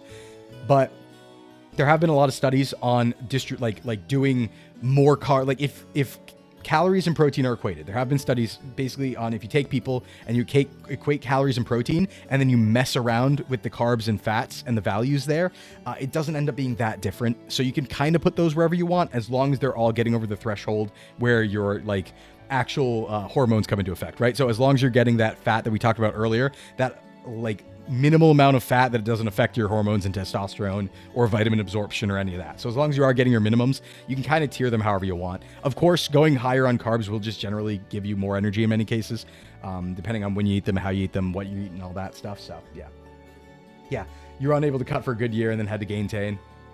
But yeah, I'll be honest, whatever works best for you. So I'm a calorie counter, but you also sometimes have to work with people who aren't. And I don't want this to scare anybody, right? If the idea of counting every single thing that you put into your body is not appealing to you, you don't have to do that. That's just saying that will give you the most optimal results. That doesn't mean they won't give you results if you don't do it, right? Most people actually have a pretty close desire to eat to how much body they actually need. Some people are way out of whack like me, where I want to eat 6,000 calories a day, and that's way over what I need. But a lot of people are pretty close. So unless you're dealing with severe underweight or severe overweight populations, as a beginner, you can probably do something as simple as like, okay, you want to lose a little weight? Stop drinking your calories. Swap for leaner cuts of meat, and you'll lose weight. Usually you're pretty close to your actually like what you need. You're just slightly over, and that's why you're not super overweight. You're just a little overweight. So, you don't have to go crazy with counting calories. It's not an app, like a way to do it. There's many other methods to making sure you get your nutrition. That's just my way, and that's the most optimal way of doing things, but not necessary. So that's my little thing there. Let's see. Your recommendation is 1 g of protein per pound of body weight and 0.6 grams of fat per beat. We actually talked about that a little bit earlier, Kodomaru. We actually talked about the 1 gram per pound thing a little bit earlier, and how you most likely do not need that much. Obviously, there's no downside to getting that much, but there's probably not much of an upside past 1.6 kilograms per gram. Just because what I talked about earlier, if you weren't here, even the 0.82 per pound argument was 2 standard deviations above the highest recorded effect in natty populations. I should specify natty populations. So 1 per pound is like way above even 2 standard deviations of confidence. So it's like you could do it. I mean, I do it still. even saying all this, I still go for 200 grams a day because it feels good. It's good to eat meat. It's fun. So no downside. But if you're worrying about money, it's probably not necessary to get that much. All right, where are we going? Son, I'll be honest, your carbs are too high since you eat a lot of junk food. You've been trying to hit those protein numbers. Yeah, protein, just focus on calories and protein. If you don't want to get too scatterbrained, just focus on those two. Those are your big ones. As long as you're getting the good amount of fat and getting a good amount of carbs, you'll be okay. You've been trying to lose weight and have been going 1,800 per day with a macro of 29, 25, 46. Okay, I don't know how tall you are or how much you weigh. 1,800 is pretty low with like an active person and stuff like that, but I don't know your stats. 1,800 though is like, I've cut at my lowest on 1,900, and I wouldn't go anywhere close to that low these days personally, but I'm very much a proponent of a very slow cut, not a very fast cut. But that doesn't sound like it's like in the dangerous, like that's probably above your BMR very slightly, but it's definitely less than your TDE. Let's see. Athletic eating habits are borderline eating disorder. No, it's true. It's true. I think actually we do get classified as an eating disorder because we watch every single thing and weigh every single thing that we get put into our body, right? I think that actually does classify you as an eating disorder. Yeah, 1.6 gram per kilogram body weight is the number that has been, meta-analyses have been done of it. Actually, Menno Henselmans, who's one of the premier researchers in the field, did part of the meta-analysis himself. You can check that out too. So at the end, I should probably talk about good resources too. So let's see here. So I'll be honest. Per grams give you 127 carbs, 49 fat, 201 protein. Okay, let's see. Looking at that, my recommendation would be actually lower the protein very slightly, increase that into the fat very slightly, and then more into carbs. So I would, if I were you, very slightly, I'd probably go down to maybe like 160 or 180 protein. I would redistribute that towards maybe 55, 60 fat, and then all the rest into carbs. That's what I would do. That would be my recommendation. Let's see. Yeah, 1 gram per pound is overkill. It's a good guideline for cutting. Yeah, even on cut, it was studied even on cuts and stuff like that. The only time that those levels are even necessary is like enhanced situations. A lot of people follow programs from enhanced people and they don't know it because they don't say they're enhanced. You know what I mean? But yeah, I mean, there's nothing wrong. Like I like 1 gram per pound. It's just not, I say it for financial reasons because as a trainer, I have to consider everything. So I have to consider like, can I give somebody a diet they can actually follow financially too? And protein's expensive. So if I can tell people like, yeah, those extra 40 grams per day, you probably don't need them. That saves quite a bit of money. So I usually want to be like right on the cutting edge there. So let's see. One big life hack for your body to change quicker, no alcohol. Yes, I've never drank it in my life. Fun Albench fact. Alcohol has never touched my lips once. I've never taken any substances. I've never smoked anything, never taken any drugs that weren't like medicine. I've never drank a single drop of alcohol. That stuff, like there are like low calorie alcohols. It's fine to enjoy yourself. But yeah, that stuff will just mess you up. That stuff's just not good for you. It has some metabolic effects too that are not amazing for muscle building and fat retention. So like, I just don't touch them. Good kcal per day varies enormously by height. You know a guy who's 6'5", and he was like, yeah. I mean, my daily maintenance is 3,000. My maintenance calories are 3,000 per day. I cut on 2,500, about 500 under. So you get to use burning 4 or 5K daily and eating a surplus. Disruption training can send you to a very dark place. I have never been in a situation where I was burning that much per day. I'll tell you that much. That's insane. But that's like, I mean, athlete level do that. Absolutely. More carbs, more fat, less protein, 130 pounds rather than, 130 kg. Yeah, not 130 kg. Yep. Juice is overrated. Yeah, it really is. Crazy how you went through Japan without ever touching alcohol. Yeah, I was a second-class citizen. You can't get into some izakaya if you don't drink. So I was basically a second-class citizen while living in Japan. No smoke, no drink. Maybe you're 180 pounds. Yeah, if you're 180, that's like, yeah, 3,000. How big are you? I'm about 0.84. No, that's realistically, we're talking serious now, so I'm not going to make the joke, but I'm 5'10". So I'm 5'10", and I'm 5'10", and my weight has varied between, well, when I was young, I was very big. I was like 240 pounds, and I never lifted once in my life. And then I went down to 170, and these days I'm usually like, right now I'm closer to 190 basically. But I fluctuate. Sometimes, like when I'm like bulking, for example, when I'm doing powerlifting, I was up at like 215. So depends. But yeah, I don't, around 3,000 is my personal maintenance. Ignoring the 4 months of your faulty and diet and sticking to 2 grams lost per month, which I think is kind of ideal. Yeah, it's about 0.5 per week. Yeah, you could probably even go higher than that if you wanted to, if that's effectively what it's coming out to be. You're probably safe around 1% of your weight per week. So like usually 1 pound per week is what I tell people is usually pretty safe. You know, you're drinking tea or ginger ale wherever you went. Yeah, don't get me wrong. I never tried. I said that I didn't actually like attempt, but like I saw a lot of places that you had to order a drink in some izakaya, and I was like, well, I would have just gotten water because I don't drink tea or ginger either. So I just avoided those places. All right, let's see. Yeah, I was a big boy. Young Alpen was a big boy in this lifetime. All right. I drink water, Daya. I just drink water. I drink a gallon of water a day, and that's it. I don't drink anything else. Well, actually, I've been drinking some teas because I need to start focusing on vocal care again now that I'm VTubing and streaming a lot. So I started doing a vocal regimen basically. So I'm starting to drink some like soothing stuff too to help my throat, so I don't absolutely, like when I'm singing and stuff like that, wear myself out. So, but other than that, I just drink water. You forgot about water? So do most Americans. Water good. All right, back on topic. So we talked about the maximum recoverable volume, 10 sets to 20 sets per week. Per muscle group. As a beginner, you can get away with less. Just get in the gym, man.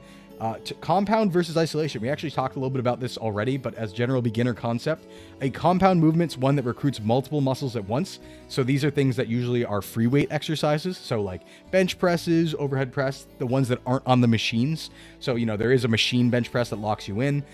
Isolation movements are just going to be one muscle. So those are going to be like hamstring curls, bicep curls, things like that. Compounds are great and isolations are great. Both are tools in the toolbox.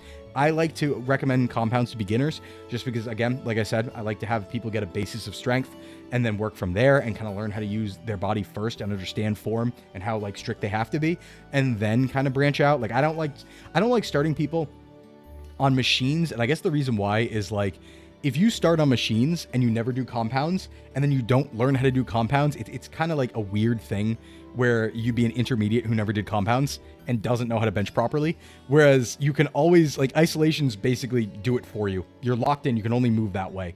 So it's a lot easier to learn isolation. So I like to front load the thing that's like effort to learn. Just because it's like you don't want to be unbalanced going into it. You can always do isolations, but compounds, you want someone teaching you how to do, basically. So I'm going to take a drink real quick. Everyone should take a hydration check real quick. Sippy time.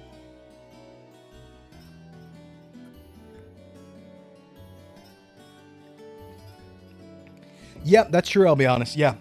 Especially if people get like ego involved, right? Ego lifting. So say somebody ever didn't like, this has happened. I've seen this happen so many times. Somebody does machine bench press, like Smith machine bench, or even one of the like chest press machines, right? Like one of the weirder machines, or like Life Fitness machines or something like that, the brands in the US. And then they're like, oh yeah, that's my free bench. That 200 I do on the machine, that's my free bench. So then they put 200 pounds on a bar and just immediately die. Like immediately, they can't press it. It comes down uneven. They pin themselves immediately because they've never done a free weight press. And they don't realize, oh, when a weight's more unstable, it's harder to push. That's why cables are harder. So yeah, stability produces power. If you're unstable, you're inherently also producing less power. So don't assume that your isolation machine exercise is going to be the same as your free weight exercise. That's a bad idea. Very bad idea. Let's see what else that and learn to manage axial load. Yeah, I have troubles with that personally. Like I don't feel good. I don't squat very often because it just does not feel good on me. I had a back injury from doing yoga of all things. And even to this day, like heavy axial loading doesn't feel great to me. So let's see. You haven't drank anything since you woke up? Come on, we talked about this at the beginning, Daya. You got to hydrate when you wake up. Very important. Start hydrating immediately in the early of the day. Hey, what's up, Frost? No, we haven't learned all the fitness yet. We're still going because we've been answering questions. I should have kept going, but that's all right. Q&A is fun. We're having fun. We're having a lot of fun. Your leg press is 5 billion pounds. Yeah, leg press is the most I don't care exercise of all time when people tell me what their like leg press weight is, because you could leg press like 1,000 pounds and it doesn't matter. Like it's and no one, and even when they're doing that, it's not like they're doing full range of motion. They're going like quarter rep on a leg press doing like 800 pounds. They're like, oh bro, I squat 800. No, you don't. No, you don't. You probably would have trouble with like 180, man. No, you don't. Have you seen the SpongeBob episode where he gets the fake inflated? Yeah, anchor arms. Anchor arms. We have anchor arms actually in the fitness industry. They're called SARMs. It's a steroid. Don't take them. don't do that. But yeah, SARMs are effectively anchor arms if we're talking SpongeBob. So yeah, I had a back injury. I was dumb. Listen, I was stupid. I had a back injury doing yoga because I was stupid. I was in a class with all women, and I was the only guy. And of course, we have different centers of gravity, right? So they were a lot more flexible than I was, and I was very stubborn. So we were getting into yoga positions, and we were getting into a really deep position where I was like, I'm going to get into it too. No, I can do it too. I'm going to get into it too. And I just pushed myself a little too much and snap. Snap. So it didn't like absolutely wreck me or anything like that. But just since my lower region doesn't feel great, I actually also have, this is a fun Alpen fact, I have a problem sitting for a very long time. It's part of the reason why my streams are generally shorter and like don't hit 4 hours very often. I have a standing desk most of the time. I actually stand when I work almost the entire time, right? So I don't sit for very long in the day. So I haven't adapted my setup here for standing yet. So I'm sitting. So like even right now, actually, as we speak, I can crack my hips. They don't feel that great. So yeah, I don't sit for very long because of that. We have proven that yoga hurts your gains. Yeah, exactly. You're like 225 is plenty if you're doing a pause at the bottom and you're going incredibly deep. So wait, they're real? Well, no, it's a drug, and it just injects synthol. Oh my god, I completely misspoke. Synthol, and anchor arms. I meant synthol, not SARMs. Thank you. I didn't even read your message yet, Kodomaru. I just was like, wait, no, synthol, not SARMs. And then I looked down and you said synthol. And I think it's like SYN, I think SYNTHOL. Yeah, they just make your muscles look big. They don't actually make your muscles at all. So how much do I have to lift to turn loose skin into muscle? What you got to do is just start lifting of any kind. It's not a number. You just start lifting, man. Just start filling that stuff out. Because what likely happened is you lost a lot of weight. You have some loose skin. Now you got to fill it back with jacked muscle. Yeah. You round your back during squats like 5 years ago. Form compromised for one moment. It was all over. Yep. Snap City. That's why you got to learn. Like right off the bat, you got to have someone teach you how to do form. Let's see. Getting out of the yoga class in pain. I actually wasn't in pain when it happened. Like I was fine. All it did was that from that point on, whenever I had straight legs and bent over, I would feel a pain like radiating down my legs. It was like a disc thing. So I couldn't like straighten my legs out while sitting or like hurt. But I fixed it. But there's some residuals. So, like I could squat a good amount. But these days, it doesn't feel good to put over 400 pounds on my back. It really doesn't. Just does not feel good. I don't do it. All right. Crack him onto the mic. You're bedridden for a while because you were deconditioned, couldn't sit in a chair for more than an hour. Yeah. And then increase chair sitting times. Exactly. Like I can sit longer now, but like it doesn't feel great. I like standing. It's better to stand anyway. So healing a lot of loose skin is a matter of moisturizing your skin, make it supple. Actually, in terms of, I guess retinol might help for that. Because retinol generally helps on loose skin. But I think the thing is, I think we're talking loose skin from significant weight loss. I mean, if it's really, like, if you were severely obese and you have, like, a lot of loose skin, you're probably going to need surgery. I don't think you can fill that out naturally. But if it's just a little bit, just gain some muscle. It'll be fine. It'll be fine. Let's see. All right. Let's go ahead. Isometrics where ROM might exacerbate issues. Yes, absolutely, APOP. Actually, one thing I was going to... This isn't really a beginner concept, and I'm focusing too much on advanced. I'm sorry, beginners, if you're listening to this. We've been ranting for a while. I'm so sorry. I'm talking with the other bros now, but like, yeah, there is actually a lot of data to suggest that sometimes a better way to heal from an injury is to do that exercise with a more limited range of motion and then just stay where it doesn't hurt and then just kind of like over time, get better at it. So I know, for example, Lane Norton, who has a world record deadlift or had at one point one of the weight class world record deadlifts, or at least he was first place in like a few very major competitions. He has had severe back injuries before. and he will generally start deadlifting again immediately when he can. But he will start with, just 145 or just 135 and then work up and then work down in terms of range of motion until he's back to good. So rather than completely taking all time off training when an injury happens, if you can train just a little bit and with that motion, but where it doesn't hurt, that's usually a better bet, it seems like. So, hey, Fwofs, what's up? Nice guns, thanks. I've worked very hard on them. Like I said, these cap shoulders are a lot of lateral raises, Egyptian lateral raises.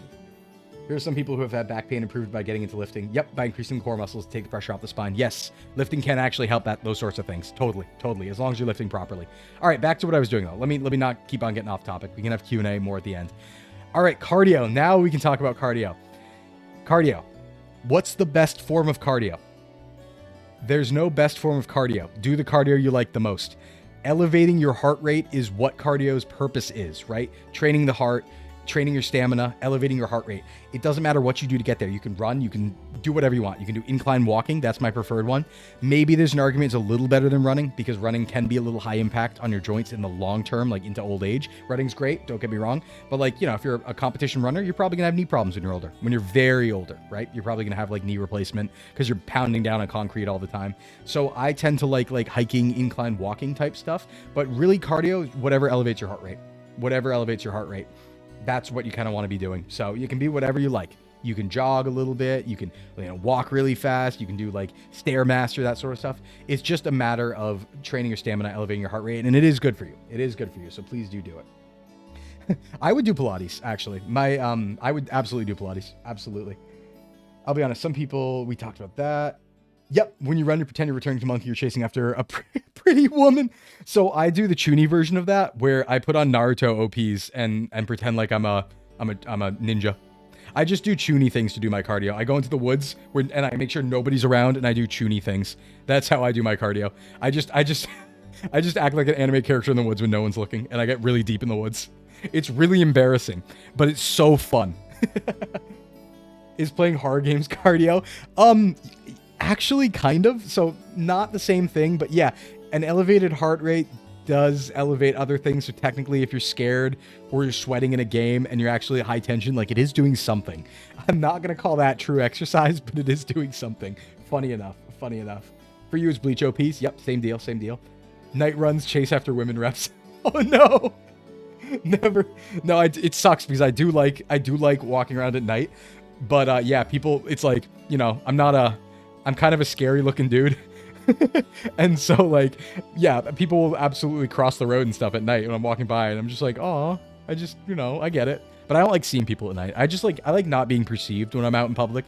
That's why I go into the woods and walk around at night and stuff like that. So I like not being perceived. It's fun. Don't get me wrong, it's fun to be perceived, but what it is, it's not an anxiety thing or an embarrassment thing or a shame thing. It takes me out of my delusions. And that's what I don't like about it. I know we're off topic here, but this is funny, so I'm going to talk about it real quick. When I'm in the woods, it's because I'm having Chuny delusions and I'm doing cardio. I don't want to see people. I want to pretend like I'm a Chunin.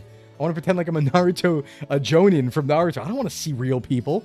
That breaks me out of the delusion. That's no fun. So that's why I don't like being perceived. It is important to be motivated to continue cardio. Yeah, but whatever, ideally cardio should be something you enjoy. You should find a form of cardio that's fun for you, at least to some extent, that you don't hate. That way you can keep it up for a lifetime, So marathon karaokeing is cardio. I mean, dancing's a great cardio too. But in regards to cardio, this is what we're going to talk about before with the whole cardio kills gains joke, okay? Not in excess and not before lifting. Cardio does have similar recovery pathways metabolically as to lifting. So if you specialize in powerlifting, for example, right? And then you do a lot of cardio, it actually will impede recovery for your powerlifting and power production for your powerlifting. So you can't be the best at both. You do have to specialize, or you have to be kind of okay with being pretty good at both of them. So if you do a lot of cardio and a lot of lifting, you're not going to be as good as cardio as if you only focused on cardio, and you won't be as good as lifting as if you've only focused on lifting. So in some small way, yeah, they kind of can lose gains, but only if you're doing a lot of it. But one thing, never do your cardio before you're lifting. It's cool to do a warm-up walk or something. Say you want to do a very light jog for 5 minutes, or a warm-up walk before your lifts or something. Just get your body primed in a way. Totally fine. This is actually a good part to say too. Stretching wise, before you're lifting, do not do static stretching before you're lifting. That can actually hurt you. You can get too loose to a point where you can hurt yourself on a lift, especially if you're doing compounds. What I think you should do, and this is the best way to warm up with whatever exercise you're doing. So if you're doing bench press, your way to warm up for bench press should be doing bench press at a much lighter weight, or even just with the bar at the beginning. So general progress is like go bench with the bar, then put a little bit of weight on, then bench with that, work up to your working weight, and then do it. But yeah, you want to have dynamic stretches, basically. All right, let's see. Middle of nowhere, no civilization. Could be literally any time in human history. Exactly. Son, you get it, man. You get it. Because when you're in the woods alone, it can be any place, any time. Your delusions could be whatever you want them to be. Foot loose, let loose. Yeah. Yeah, dynamic stretching's way better for it. So like, don't just static stretch and hold before a bench press. Just go practice bench. Once again, sports specificity comes into play. The best way to get ready to bench press is to bench press. Big surprise. All right. Anyway, though, don't do it before lifting. For example, if you're going to do a leg day, especially, right? Really not a good idea to have hard cardio before your leg day. If you don't want it to really interfere with your recovery or your performance, you want to space out your cardio about 6 hours from when you lift. Most people can't do that, right? They don't have that much time in the day. So just do your cardio after you're lifting. You're probably fine. I just don't do it before. Don't like go full tilt running and then go and try and squat. You're not going to be able to max out your squat. It's going to suck. It's going to not be fun. So don't do that. Don't do that. A lot of your fitness knowledge just came from doing all sorts of sports as a youngin'. Yeah, and you know, a lot of the general knowledge is still true, but there's a lot of things out there that are just bro science and fake that you don't have to worry about. So, but luckily those usually were the things that were like, oh, don't do this, or make sure you only do this. Those are the ones that are like usually less true. I don't want a blanket statement that, but it's usually the old wives' tales that tend to be the ones that are like not too true. So basically, Uri Nice says about powerlifting, Onegai muscle, right? How dumbbell motaru, I forget the full title, but how heavy are the dumbbells you can lift anime. If I remember correctly, I think they teach form pretty okay. I did watch it. It's been a long time though, so I forget. Successive alphabet now. Yeah, so regardless of cardio, so it's a good idea to go do some cardio. If you're specializing in lifting, maybe like 3 times a week doing some serious cardio, stuff like that, medium to serious cardio. It will interfere a little bit, but that's fine. Cardio is totally fine. It's just if you're doing it in excess, yeah, it's going to absolutely hurt your gains in the end. Most of like the cardio hurt your gain stuff though came from the fact that people would then undereat because they burned some in cardio, but or they wouldn't factor it into their calories. But yeah, don't worry too much about it. Just move. That's my end of the day. Stay active regardless. TLDR, go to the gym, lift heavy shit, then do it again. But stay active regardless is the most important part. Like even if you're not doing cardio, walking is still cardio. It's just not very like, it's not extreme cardio, right? But walking is cardio. Your heart rate does get elevated. It does have tons of health benefits. Just walk. If you don't want to do anything else, if you hate it, if you're pissed and you're crying and you don't want to go to the gym and you don't want to do any sort of cardio, go for a nice walk in the woods. It's better for you than staying where you are. All right, next. Now we get to talk about specifics. Wait, there we go. Okay, I'm at the gym. Now what? It's your first time at the gym.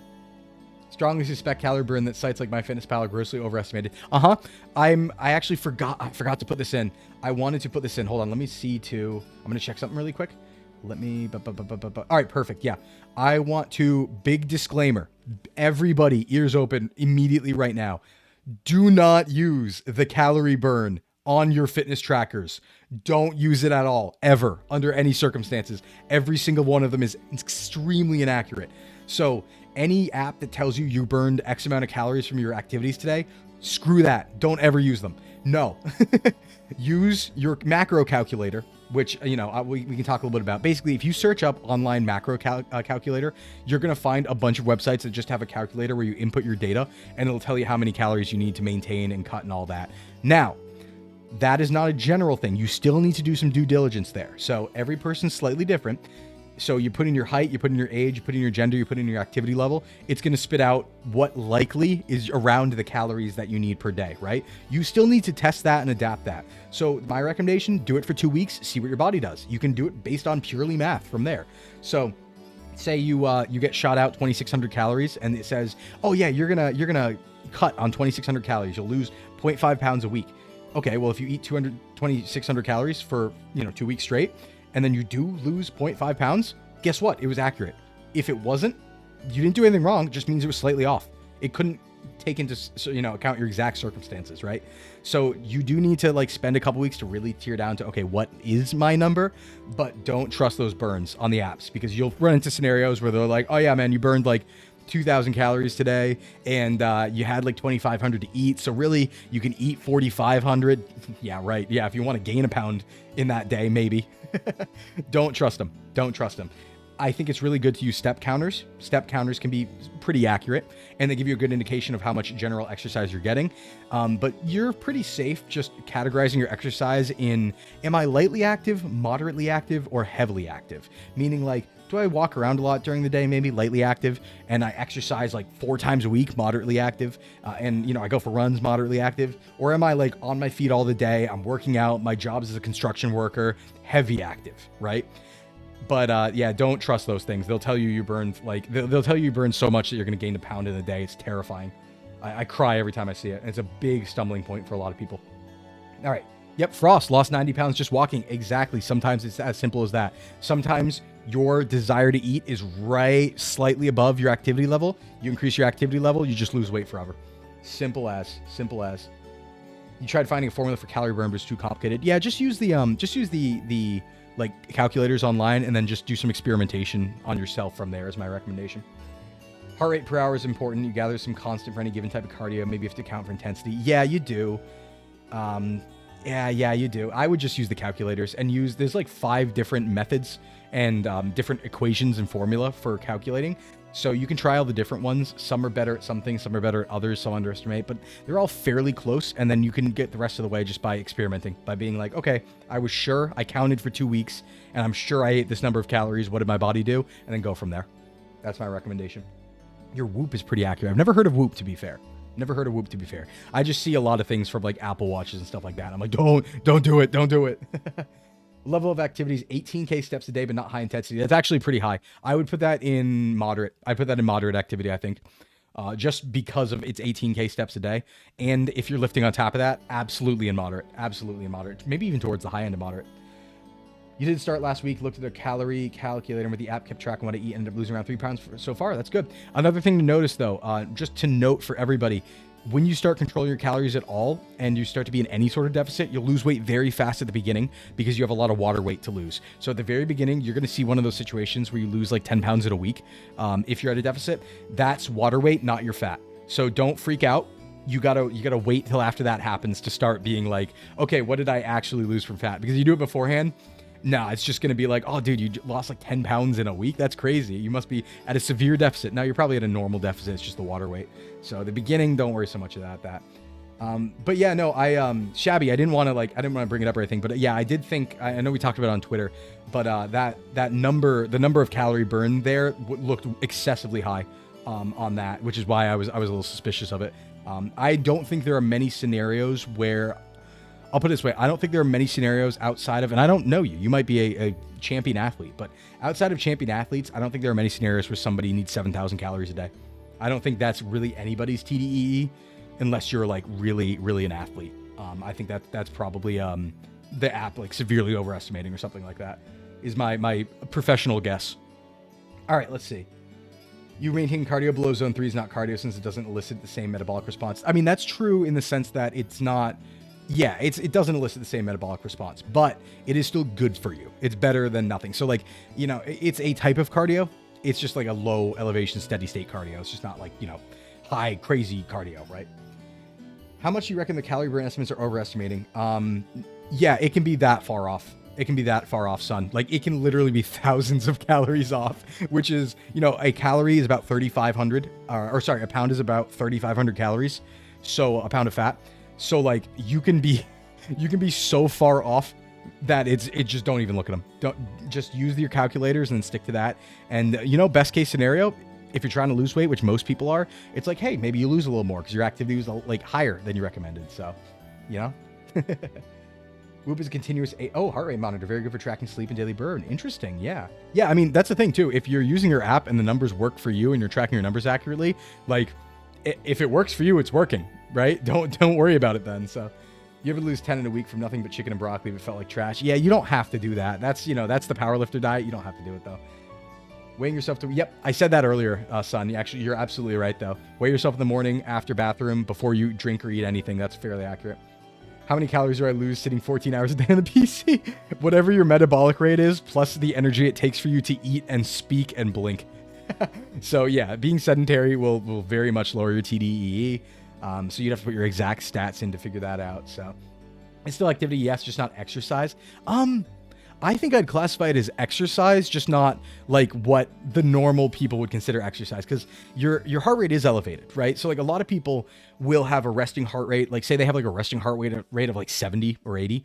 When they're walking, they might be at 100, and that does it does burn more calories. It does have heart benefits. So I would consider it exercise just because it's objectively over the standard of sitting and doing nothing. But yeah, it's not like serious, exercise or anything like that. So for sure. Yeah, and the day you were unloading heavy inventory in a truck, you knew the app was overblown. Exactly, where it's like, yeah, because like generally, I can hike a mountain and burn 1,000 calories. Like I'll burn 1,000 calories if I hike a mountain and back. So if you got to use that as a reference point almost. But yeah, don't trust him. Just ignore the burn part. Secret Stamos. You ate 1,000 calories of baklava today, buying it as a gift. Hey, dude, fine, as long as you do the rest of the day properly and it fits your macros. The cursed artifact was in your possession. If you're underweight, does that mean you can eat whatever to gain weight? Do you need a special diet? You should always reverse diet, meaning gaining weight. You should always do that healthy. And you should always do that as do it in a reasonable, you don't want to just bloat yourself suddenly and gain like 1,000,000 pounds. It's not healthy to be underweight, but you should aim for a slow gain, just like you aim for a slow loss when you're losing weight. So aim to gain about 1 pound a week, or gain about 1 pound to 2 pounds a week. Not like the same kind of thing as if you were losing. Just don't go nuts with it, right? Just eat generally a good rule of thumb is once you do find your energy expenditure, 500 under, 500 over is a good point where you're cutting and bulking. So say you're around 3,000 like me, I'm going to cut on 2,500 and I'm going to bulk on 3,500. Simple as that, basically. There's many other things we can get into. Like I said, beginner concepts. I'm not going to go too deep. I already probably have turned people away and gone a lot deeper than I intended. So sorry about that, everybody. This was supposed to be not an overload of information for beginners, but I have too much fun. But yeah, there'll be advanced concept presentations in the future too, where we'll really nitty gritty on one specific thing. We'll be like there's going to be probably an entire stream on protein, just protein, or even just the mechanics of optimal chest exercises or something like that, right? So we're just trying to keep a thing here. So, but yeah, you need to buy some thigh highs. You can't do that, son. No, diet needs to be strong. Reverse diet. That is the official term. So 3,000, that's double this macro says you should be eating. That's fair though, Wolfie, because you're female. You're probably, you probably weigh a lot less than me. You're probably shorter than me. I'm not going to make assumptions, but yeah, all of that matters a lot in what calories you are. And women's numbers are generally going to be a fairly bit lower. But if they're large women and their activity levels are high, it all comes down to that. So, but you can trust, as long as you put in your data properly, it's generally going to be pretty accurate. I would say you do have to test it yourself, but generally pretty accurate. 2 metric tons of topsoil. Yeah, you should go mad, actually, die. You should drink a gallon of milk every day. Don't do that. That's a joke. Dirt is worthless for bulking. Get on the uranium grind. No, I didn't say females were fat. I said females generally are healthier, carrying around about 5% more body fat. Get it right, die. All I'm saying is that whereas men are probably optimally healthy around 12 to 15% body fat, women usually is 17 to 20. That's all I was saying. You learned incorrectly, Daya. This will be on the test later. All right, back to what I was doing. Okay, we never actually got to this part. Okay, I'm in the gym. Now what? Your first time in the gym, you have no idea what you're doing. So, here you go. Okay, you walk in. No, this is data-driven. No, this is data-driven. How could you? Listen, I'm talking. I know we're joking. But I should actually make this point. Though, even though we are all joking around.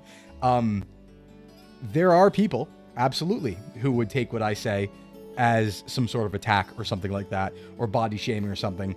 I'm going to be 100% honest. I'm talking in terms of data. I'm talking in terms of studies and meta-analysis. I'm talking towards of health. I'm talking towards of trying to increase people's longevity and keep them healthy. So I don't care that much. If people are offended by that, because I am very confident what I'm talking about. I've studied it. It's my job. And I'm trying to discuss in real facts here. Real facts that are for the vast majority of the population. That's not to say there are exceptions. I'm going to point this out right now, because there are cases where there are people who are considered medically overweight or medically obese, and they actually have perfect blood markers. Those examples exist. That's not to say that's a standard we should aspire to, though.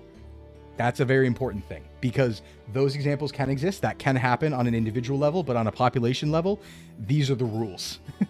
On a population level, generally, yeah, if you're overweight or obese medically, you're going to have worse blood markers, you're going to have worse health outcomes, you're going to have all that stuff. That's just the data.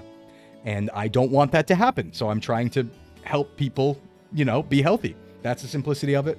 And I'll entertain no arguments on that topic. So that's what Alpen has to say about that. Let's see. Yeah, I'm just a parent. It's Alpen. Alpen will give. Yeah, I give tough love. No, absolutely. It's part of the job, There are also medical conditions that affect weight and diet. Yes. For those who weren't here at the beginning, I'm going to say it again since there's a lot more people here now. I had a disclaimer at the beginning. I am not qualified to speak on medical conditions, only general fitness and general nutrition for a general healthy population, right? I am not qualified, even though I might, I might know some things, but I'm not legally qualified to speak and give recommendations on diets for medical conditions. So if you have a medication or a medical condition that affects how your body works, how your metabolism works, or any number of disorders or things like that, right? Diabetes, PCOS, things like that. I'm not qualified to speak on that. Ignore what I'm saying. Go talk to your doctor. Go talk to your nutritionist and your doctor. I'm just talking about general healthy population, how bodies work normally stuff. So that's disclaimer once more. We love data and science. Yeah. Exactly. Don't take exceptions to the status quo. Is being a chew a medical condition? Yes, it's a mental condition. Statements are not a value judgment. They're not to say you're not worthy of respect, dignity. Exactly. In fact, I think, and I'm going to go out on a limb here and say this, I do have more respect for people who fight against their circumstances than I do people who kind of get away with it. And what I mean by that, and this is, I guess maybe it is a value judgment, but in an opposite direction, where I'm like, okay, if somebody is severely overweight, right? Maybe they had a rough childhood, they had some mental stress reasons why they were severely overweight, and they put in the work, they go to the gym, they lose weight, they maintain that weight loss. Yes, I respect them more than somebody who's just naturally thin, or somebody who's just naturally at a healthy weight because their desires are equal to what their body needs. That's not to say that person's a bad person or anything like that, but the person who lost all that weight had to go through something and try a lot harder. And I respect that. I respect that a lot. That person had to fight a very uphill battle, and I think they deserve credit for that. So, and that goes for both cases. Underweight as well. It's very easy for people to be underweight who have conditions to that extent, right? People who forget to eat, never are hungry, it hurts to eat, and or they have something else going on. Same deal. People who put in the work, I give them respect and I give them credit. People who naturally come across those things, nothing wrong with that, right? But you're not better, that's for sure. You're at the very least not better. Let's see. All right, catching up. Status quo. The quo is serving as a sort of demonstrative, rather than meaning quo. Yeah, meaning the status. I don't hate. I'm not hate you, Phoebe. What are you talking about? Oh. All I'm saying is that people who have to fight this fight, I think are deserving of respect. That's all I'm saying. People who have to fight the fight are deserving of respect and credit, and people who don't have to fight the fight don't have to fight the fight. So that's a neutral statement on them, not a negative one or a positive one. Just like that's just not something I had to deal with. And maybe I'm a little jealous personally, right? Because I want to eat way more. I want to eat way more than I'm allowed to eat. And I have to fight that fight. I have to fight the fight of always tracking my calories. And yeah, maybe I'm a little jealous of people who just naturally eat exactly what they need, But that's not saying they're bad or that they're better. It's just neutral. Anyway, back on topic. Jinx, your friend showed you a journal entry you wrote 5 years ago about a bodybuilder giving him a thumbs up and smile when he's starting out. Dude, that's the thing. The strongest people are the friendliest. That's something I've seen across every single gym. If you watch the strongest people in the world, like powerlifters and stuff like that, they're always the smartest, most friendliest dudes you've ever met. Like, they're always so soft-spoken, and they're like, oh yeah, I just lift really big weights. And they're the strongest beings on earth. I'm a Vegeta man. Yeah, how powerful being kind and positive is. Exactly. And that's the thing is people in the gym generally, especially like a lot of the strongest people will help you out. And a lot of the strongest people want to see you there, and they're going to be the nicest people. It's usually the people who are like, usually the people who are struggling are the mean ones, honestly. The ones who just like, especially like there's a Laffer curve of knowledge where if you know a little bit about something, this tends to go across like all forms of knowledge. If you know just a little bit about something, you tend to be pretty hardcore and dogmatic about it. But once you know a lot of something, you tend to be more like open to new ideas and more like, no, you know what? I'm more responsible with my sayings now. So like this happened to me in the past, right? When I first started lifting, I was like, oh, there's only one way. You got to count calories. You got to be 100% accurate with it. That's the best way, the only way. I won't hear any other options, right? But as I developed, as I met different people, as I trained different people, it started to become, oh no, there are multiple paths to success. There are multiple ways to do this. Being dogmatic is not smart, especially because being dogmatic interferes with learning new things. And with a field like nutrition, that happens all the time. So towards the higher end, you want to be open to new ideas. You want to be friendly. You want to be nice because you want to make sure that you're doing the right thing. All right. That was my little rant. Sorry about that. If only the PE teacher was like me. Yeah. Well, you can't expect too much from school teachers. I wish you could. From school, middle, like PE teachers. I wish you could. And I've had some good ones, but actually, no, I haven't had any good ones. They weren't bad. They just didn't know anything. All right. To reach a certain body type, reach a certain lift number, you got to learn a university degree level of knowledge about nutrition and muscle growth. Yes, there is a certain advanced level where you do need to have like that amount of education and that amount of dedication, but that's not like, you can get very far without it. So lifting makes you smarter thanks to BDNF spikes from exercise. Oh, that's not something I'm familiar with. Interesting. Kudomaru might know something I don't. I want to hear about that. Send me some info about that. I want to look into that. Vegeta's a short king, Dunning-Kruger. Thank you, Dunning-Kruger effect. Thank you. I don't know, Laffer curve is what I said, but I just throw out words sometimes. Okay, sorry. Once again, we've gone on a tangent. I'm so bad. Okay. All right, nut up. Let's go. Routines. All right, you're at the gym. First time, you don't know what to do. There are many different starting routines that you can do. Full body routines, which is basically exercising your full body at once. You do all the exercises in one session, and you do that a couple times per week. Usually your limit on full body is going to be 2 to 3 times a week. So, a very good beginner thing for a beginner is if you don't have much time to spend at the gym, but you want a good effect out of it, and this will get you 80% of the way there, you just go in on, say, a Tuesday, you do a full body routine. You go in on a Friday, you do a full body routine. That's it. Simple as, right? You're hitting every muscle twice per week. That's what you want to aim for. 2 to 3 times per week is how often you want to hit the muscles. Okay. We talked about volume earlier, but frequency is what I'm talking about here. You need time to recover between sessions. So I wouldn't hit, don't do chest and then do chest again the next day. Do chest, take a rest day or 2, and then do chest again.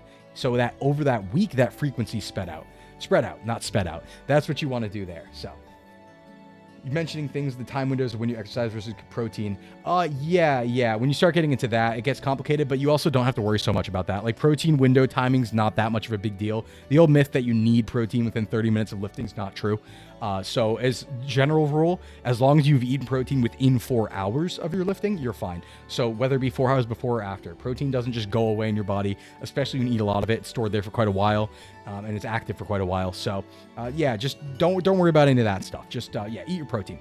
And don't worry about spreading out protein between, like, we can talk about protein meal timing for optimization and stuff like that. Just focus on the overall number. As a beginner, do not weigh yourself down with like making sure you optimally get 40 grams across 4 different meals or anything like that. Don't give yourself the headache. Just eat the total. However you get it, eat the total. That's fine for now. We can talk later. We're just talking more, Goblin. Let's see. Routines not to be confused with croutons. Yeah, croutines.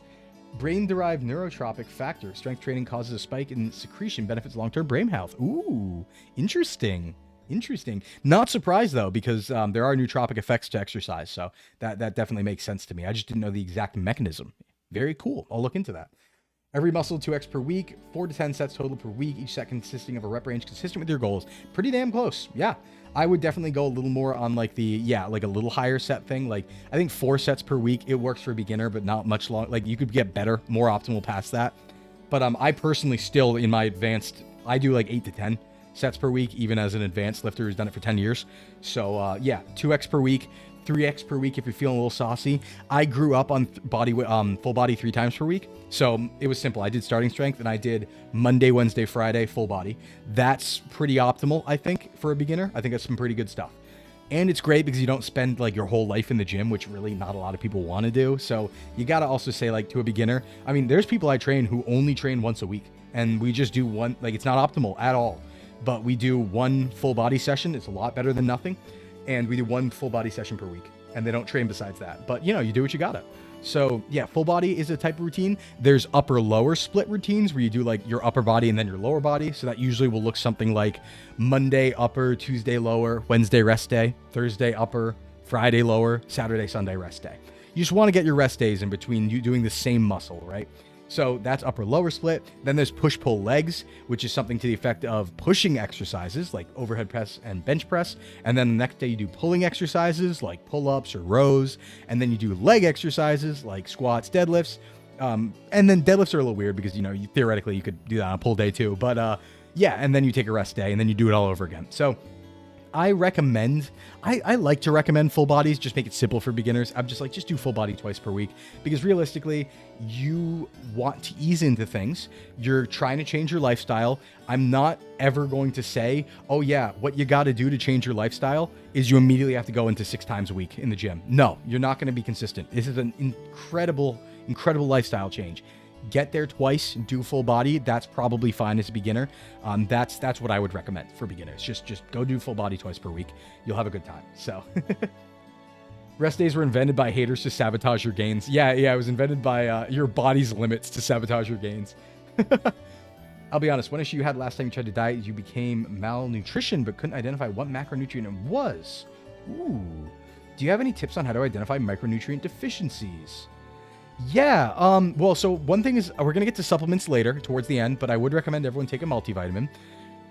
It's hard to recognize micronutrient deficiencies without getting blood tests. You can always go and get a blood test. Like if you're feeling off, and this is my recommendation too, if you're feeling off in any way, like even things like, oh, I sleep wrong, or I'm staying, like I can't get to bed, or I'm waking up too early, go get your blood checked. They can do a complete blood panel on like nutrients, and they will tell you what you're deficient in. You could be deficient in vitamin D, you could be deficient in iron. In fact, I think like in the US at least, I think like at least half, or there's like 40% to half of women are iron deficient in the US. So it's a very, very common thing. So yeah, I think best way to identify deficiency is just a blood test, but you can also do reverse symptom research. So like if you're noticing like, yeah, I'm shaking or I'm cramping a lot. So cramping, right? Oh, say you're cramping a lot. Well, what's your potassium levels look like? How's your potassium intake? Are you getting that much, right? Have you been eating your potatoes, your bananas, your chicken, things like that, right? So that's one way you can kind of reverse symptom search, I guess would be the best way to do it. But blood panel is going to be the standard there. 4-plate beltless deadlift, easy. Sleep wrong, snap city. Yep. You love push pull. You do deadlifts on Monday. What if you have 7 rest days every week? Yeah, the one thing I wouldn't recommend, honestly, is like I'm anti bro split. And bro split we talked about earlier, which is just spamming like one muscle group per week because you're only hitting the muscles once per week. Even if you go nuts, like if you go nuts on chest on Monday and then you don't do it again until next Monday, you're either going to overtrain, waste your time, and hurt your recovery, or you're going to be ready to go again by Thursday and waste all those days where you could have gotten another stimulus bump. So just do twice per week, 2 to 3 times per week for the muscles. Stamos says, mom's been anti-multivitamin because she says a lot of stuff in there is bad for you. It doesn't absorb well. Yeah, she's wrong. Obviously, there's different quality to multivitamins. There are low-quality multivitamins, but they're like, they're fish oil, for example. A lot of fish oil supplements are spoiled, actually. I don't think they really have any negative effects. They just don't work. A lot of multivitamins, too, are low quality. You want to try and find yourself like a high-quality one. Just look up reviews, recommendations, things like that.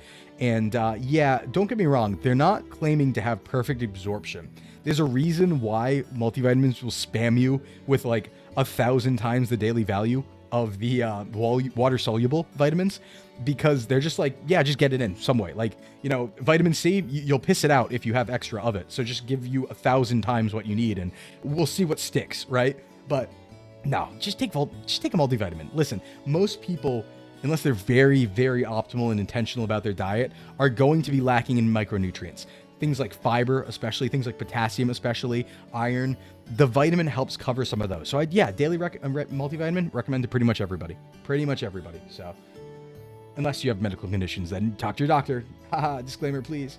Fish oil should be in the fridge if they're good. That is a good point, Jinx. I've heard that. I haven't looked into that specifically, but I have heard that about the stability of fish oil, just as a overheard thing. I haven't looked into any studies on that, but I have overheard that regarding fish oil. So, oh, rancid fish oil is toxic. If your vitamin stack doesn't turn your piss neon green, you don't want it. Guy in a basket weaving form made a meal that was 40 eggs. The macros were something like 3,000 calories, 600 protein. Yeah, well, there's also the gorilla munch diet where you eat the gorilla feed. That was another one from, a certain forum. So, yeah. Anyway, yeah, so those are like splits. Now, in terms of exercises, here's just a general recommendation. This isn't all the exercises in the world, obviously. These are just some good exercises that I think it's good for beginners to focus in on that are just good general recommendations. This is like, okay, I'm at the gym. I don't know what I'm doing. There's a bunch of machines. There's a bunch of weights. These are like the 6 exercises that you should look up videos of how to do and learn how to do them. First up, incline bench press. Okay. Bench press is fine too. Only reason I suggest incline is a lot of studies recently have shown some marginal benefits over flat bench press and no downsides. So it might just be slightly better. If you want to get even more optimal, there might be a slight benefit to dumbbell incline bench press rather than barbell incline bench press. And that's specifically because unless you have a canted bar, which is a bar that has this kind of like cutout in the middle of it, you can actually get deeper into the stretch position for your chest muscles on the dumbbell because you can bring them down past your chest on the sides, right? Because if you have a barbell, it just stops at your chest. But if you have dumbbells, you can bring them down even deeper. So for slight optimization, incline dumbbell bench press might be the most effective exercise. EMG studies also support this. So that would be my one chest exercise, like gun to my head, incline bench press with dumbbells. Gun to my head. I will stand behind that too. Most gyms have on-duty trainer who can help with basic technique. Absolutely. So a lot of people don't know this, but you often don't have to pay at gyms for basic training in the sense that if you ask somebody how something works. So if you go to a trainer at like a Planet Fitness or a Lifestyle Fitness or any of that, and you're just like, hey, can you show me how to use this machine? They'll show you how to do it. They might not be the best at showing you how to do it, but they'll show you how to do it most likely. So I would also recommend, I'm going to recommend at the end of this, some video resources for if you want to look up form and stuff like that. But yeah, gun to my head, best chest exercise, incline bench press. I think it covers the most bases. You also cover a little bit of front delt here and shoulders here as well. This is why I didn't recommend OHP, because I think between the incline bench press, really just with the incline bench press, I think you cover most of what OHP covers in a more efficient way. So that's one to focus on. Pull-ups. These are huge. Pull-ups work pretty much the entirety of your upper back and your lats and traps. So biceps too, depending on grip. Like if you do underhand, close grip, the pull-ups as well. Like I would swap between do some overhand pull-ups, do some underhand pull-ups. These are an amazing exercise. Should be in pretty much every single routine. Hey, what's up, Sucking here? Not recommending OHP. It's like you don't want to cringe max. Okay, lore here. There's lore here. Grinch maxing is so if you ever seen the Grinch in the animated movie, at one point he lifts the chair above his head, right? That's Grinch maxing. That's why OHP is Grinch maxing, because you just got to Grinch max the lift. He has a very sick OHP, the Grinch. So yeah, pull up, not out. Yeah, one thing I like to recommend, like what I tell people when they're pulling up for a cue, is I tell them to think about pulling their elbows into their pockets, kind of. So I'm like pull the elbows towards the pockets almost is one thing I usually tell people cue-wise on a pull-up. But yeah, I actually do tend to prefer too wider grip pull-ups versus closer grip pull-ups. Wider grip pull-ups, a lot of people do really like them, but specifically for the lat activation, I think closer grip's a little bit better just because you do get more stretch on the lat in the bottom position. When you're doing pull-ups too, a lot of people cannot start off doing pull-ups. Do assisted pull-ups if you cannot do them. Most people who are beginners will not be able to do pull-ups. So find a machine that's an assisted pull-up machine, and there'll be basically a counterweight that you can set, and you want to get to the point where every pull-up, you should not be just jacking them. You should not be just like staying up towards the top of the bar and just doing a bunch of pull-ups. No, come down real slow, come all the way down till you're at a dead hang, and then come back up. That's what a real pull-up is, okay? No messing around with this half-range stuff at the top. None of that, please. What do you think of the machine that's like the machine from a Saw movie where you seated dumbbell flies? You can bend your arms all the way back. Oh no, I haven't seen that. That's cursed. Yeah, flies don't feel very good for me with my shoulders, but I do them sometimes. Yeah, or just use an elastic, right? The only problem with the elastics is you tend to, because of how they are, it tends to make it easiest at the bottom and then just as hard as a normal pull-up at the top, where you kind of want it hard at the bottom too. especially hard at the bottom, right, with a pull-up. So the elastics that have like a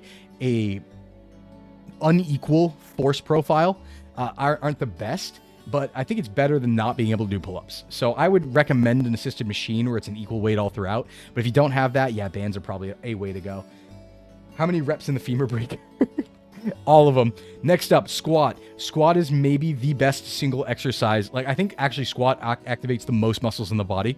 Either squat or deadlift activates the most muscles in the entire body at once. This is where you put a barbell on your back and you put some weight on it and you squat all the way down. This is going to work your quadriceps, which is like the front of your leg, kind of the front of your thigh, your hamstrings, which are like behind of your thigh, your glutes, your butt, your core and calves, you know, decently. I don't even want to say slightly. Calves maybe slightly, but core pretty decently.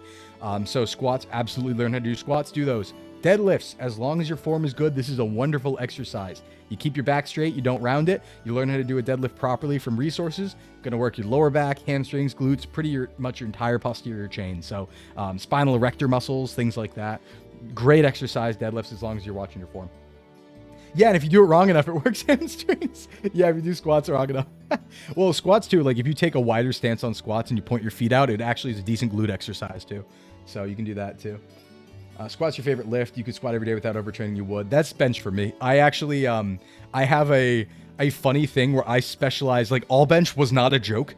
I specialize so much in the bench press that I cannot tap out my chest. No matter what I do, like no matter how many, and this obviously isn't like, this isn't metabolically sound, but it feels this to me. No matter how many sets of chest I do, I can always do more chest. Like always. I'll do stupid stuff too, like where I'll hit chest for like 6 sets or like 7 sets at failure. I'll walk home from the gym and my buddy will be in my gym doing chest, and I'll be like, oh yeah, let me jump on for 2 more. Like, oh, let's get a couple more in there, which is stupid and you shouldn't do it, but it's fun. No matter what I do, my chest never feels like it's done. I specialize so much in chest, so yeah. Incline bench press, back squat, deadlift. Yeah, it's good stuff. Gotta get my fix in. I gotta get my chest fix in. Yeah. I would do chest in my sleep, man. Yeah, noodly chest after workout still has some tension. Yeah, well, it was very hard to work out, don't get me wrong. Rows. Rows will hit most of the muscles in your mid-back region, a little bit of your lats as well, and your rear delts, which is like the rear part of your shoulder. So it really helps round it out because, you know, deadlifts are going to work everything. Squats are going to work, you know, legs and stuff like that. But like between pull-ups, rows, and deadlifts, you work your entire back. So that's a good thing to put in there too. And then this one's an accessory, but I wanted to put this in here because it's really the only thing that doesn't get hit by hitting. Like if you do all these exercises, you're going to hit pretty much every muscle in your body that like matters a lot, right? Lateral raises. And the reason why is side delts. It's pretty hard to hit the side delts with most exercises, and they don't get much stimulus in really most of these exercises. Now, what a lateral raise is when you're basically pulling outwards from your body. So like if you're moving from like a arms by your side to like a flying position, right, where your arms come out like a T-pose, that movement is the lateral raise, simply enough. And that side delt stuff, side delts are often very neglected by almost everyone, advanced lifters alike. And side delts are what really help you build that capped look on your shoulders. So if you're trying to, you know, look really good for bodybuilding, you absolutely should put in lateral raises and spam those bad boys. Spam those bad boys. So I put that at the end just because it's like one thing as an accessory that wasn't really covered here. But yeah, you can do, let's see, let's start with some bench. Starts benching leg press. Yeah. Please don't do lateral raises with a lot of weight. Don't ego lift. Yep. No, Goblin's 100% right here. Oh my God. Listen, I do lateral raises with 15 pounds. Don't do them with a lot of weight. Don't shrug them. Don't throw your arms up there or anything. Do them slow, just like everything else. Slow and controlled. You don't need much weight. And listen, I'm gonna bully everyone here. This is gonna be like a PSA call out type deal here. Listen, ego lifting sucks. Don't do it. You'll hurt yourself. I was lucky not to. I ego lifted when I was younger. I was lucky enough not to. I will absolutely ruin my life if I ego lifted now. In regards to like weights and stuff like that, you really don't need much. There's plenty of videos of professional bodybuilders, IBFF pros, who are on gear, who are taking steroids. You can give them 30-pound dumbbells and ruin their life. You can give them 30-pound dumbbells and make them cry with how hard an exercise is. So don't think that you're some sort of freak beast who doesn't need that. You're not stronger than them. You're not bigger than them. So yeah, with just a home set of 30s, you can do quite a lot if you control the form, if you control the speed, that sort of thing. So Just don't go crazy. Absolutely. Absolutely. These exercises are also good. I think you can just do these your whole life, be healthy and strong. That's why I put them here, Jinx, because yes, I agree with that. I think these exercises will cover pretty much everything, especially for a normal person. Like if you want to become a bodybuilder, you got to do some more stuff, obviously. If you want to become a powerlifter, you got to do different things. But just normal health, normal fitness, getting really strong and looking good, these are enough. You don't need more than this. Variation's good, and there are variations to these exercises, but that's probably for a more intermediate description here. That's probably for like a more intermediate presentation. For beginners, just spam these for a while and you're on a good road. You're on a really good road. With the right technique, right exercise, you can make 10 pounds feel like 100. Exactly. Energy, what are you confused about? What's your weight what about? Before I move on here. Actually, I think the next slide is the funny one. Yeah, all right. Supplements. All right. We're gym bros, so... Recovery after some problems showed me the truth. If your trainer telling you to take that funky pink 5-pound thing and do 30, you just do it. Yeah. Like I was talking about it earlier, like 30 is kind of like maybe we don't need to go that high in the rep range type thing. But creatine, what's up, Miu? Yeah, we're going to talk about creatine. I've been on creatine for a long time. And I think creatine is... I think it just makes you better. I think creatine just makes you a better person. This is half a joke. We're going to get into this, but it's so funny about it. Oh, the workout that could ruin experts? Oh, yeah. No, it's just like, the thing is, you can slow down reps and you can make things really, because like time under tension is what matters a lot when it comes to muscles, right? So you can take 30 pounds and make it last forever and make it suck so much and do so much of it that you're just completely tapped out regardless of your level. So you can do a lot with just that much. So thanks for entering the gym, Miu. You've been prepping chicken? Good. You're doing the right thing. All right, let's talk a little bit about supplements. Multivitamins and Amazons or anything you look for in a good one. I can tell you what I take. This isn't a sponsorship or anything like that. I think the Nature Alive, this might be a US only thing. I think I take Nature Alive Men's Daily. I've just always taken that one. I like it. Just honestly, if you like do some Reddit searching on highest quality multivitamins, you'll probably find some good answers. As long as things aren't like the cheapest low quality thing, you're probably doing okay. But yeah, you should probably talk to make sure you've gotten recent checkups before you start taking anything. I'll tell you that much. I'm not telling you to go take stuff. Don't make me think don't make it. I don't want this to be like Alpen goes to tell you to go take vitamins and pills. Absolutely not. You should talk to people first, but all right, here we go. In recovery, low weights was just right. Damn creatine. You should get back on creatine. You work out every day. Yeah, Stamos, you should. I'm willing to say that to you in particular, because I know some things about you. This is not advice for everybody. This is advice for Stamos in particular. Yes, you should take creatine, Stamos, specifically. Let's see. Lateral raises with 30-pound dumbbells, pretty sure. Yeah, that's probably high for lateral raises. No, don't do laterals with 30. You probably don't need that much. I'm just saying, 30 dumbbells as a whole are enough to get an insane workout. You don't need much higher than that. If you're just have access to those only at home, Yeah, it tells you to drink your Ovaltine. Alvin told you to do it. No. Okay, all right. Supplements. Let's talk about supplements. Number one rule of supplements. You don't need any of them, and the vast majority of them are junk. When you walk into GNC or your vitamin store, most of the things in there don't do anything, and they're useless, and they're meant to take your money, and there's no studies that support them doing anything useful. Screw them. I don't care what compound and cool new jacked philosophy. No. Almost all of them don't do anything, and they're all scams. With the exception of a few things. Right? I have that over there. Daily multivitamins, pretty good, right? 3 supplements that work. Caffeine, duh. Caffeine has been studied to be fine in certain amounts, right? Certain amount of caffeine. Well, I'm not talking... Okay, Apop, I should clarify. I'm not talking about normal micronutrients. I'm not talking about your vitamin D, the things that you should have a good amount of, right, in your body already. I'm not talking about solving deficiencies here. I should clarify that, actually. Yeah, I'm not talking about solving vitamin deficiencies. So I'm not talking about your, fish oil for omegas and stuff like that, omega-3, omega-6s. I'm not talking about vitamin D, vitamin C, vitamin A, K, E, any of that, biotin. I'm specifically talking about supplements as in additive that aren't already nutritional deficiencies. Right? Once you've already covered all your bases.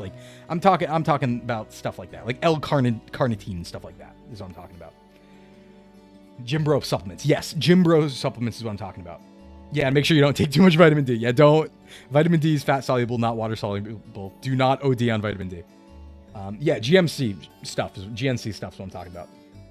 All right, here we go. Caffeine, right? Studies have shown usually safe. I think around 400 milligrams for people is safe. So, something like that, 400 milligrams per day. I don't touch the stuff personally. I guess I'm personally anti-caffeine. I'm not anti-caffeine on like a health standpoint though. It works. It helps you lift better. It gives you more energy. So it is a very effective supplement. Taking a little bit of caffeine, having an energy drink or having a coffee before a workout absolutely will help you build muscle. It would help me build muscle if I did it. I would be a little stronger, I think. I'd have a little more muscle if I did that. I just don't like getting addicted to things, and caffeine is addictive, and I don't like spending money on things I don't have to. So I've always been of the opinion I'm just going to sleep well. I'm just going to raw dog life basically for the most part. And when I do have caffeine, it's special circumstances. So like I didn't sleep or I really need to get something done. And I usually I'll have one energy drink maybe once every 5 months or something like that. Usually maybe like once a year even. But caffeine totally works. It's fairly safe. That is a supplement that works and you can absolutely have. Fat burners are full of caffeine. They will give you a heart attack. Yeah, and fat burners generally are like, there's nothing special about them. They often just suppress appetite. And that's why they're fat burners, So they often just suppress appetite. And via that, you eat less and stuff like that. The only fat burners that are like, the only fat burners that actually work as fat burners and don't just like reduce your appetite are controlled substances because they're steroids. Those don't exist anymore. They used to.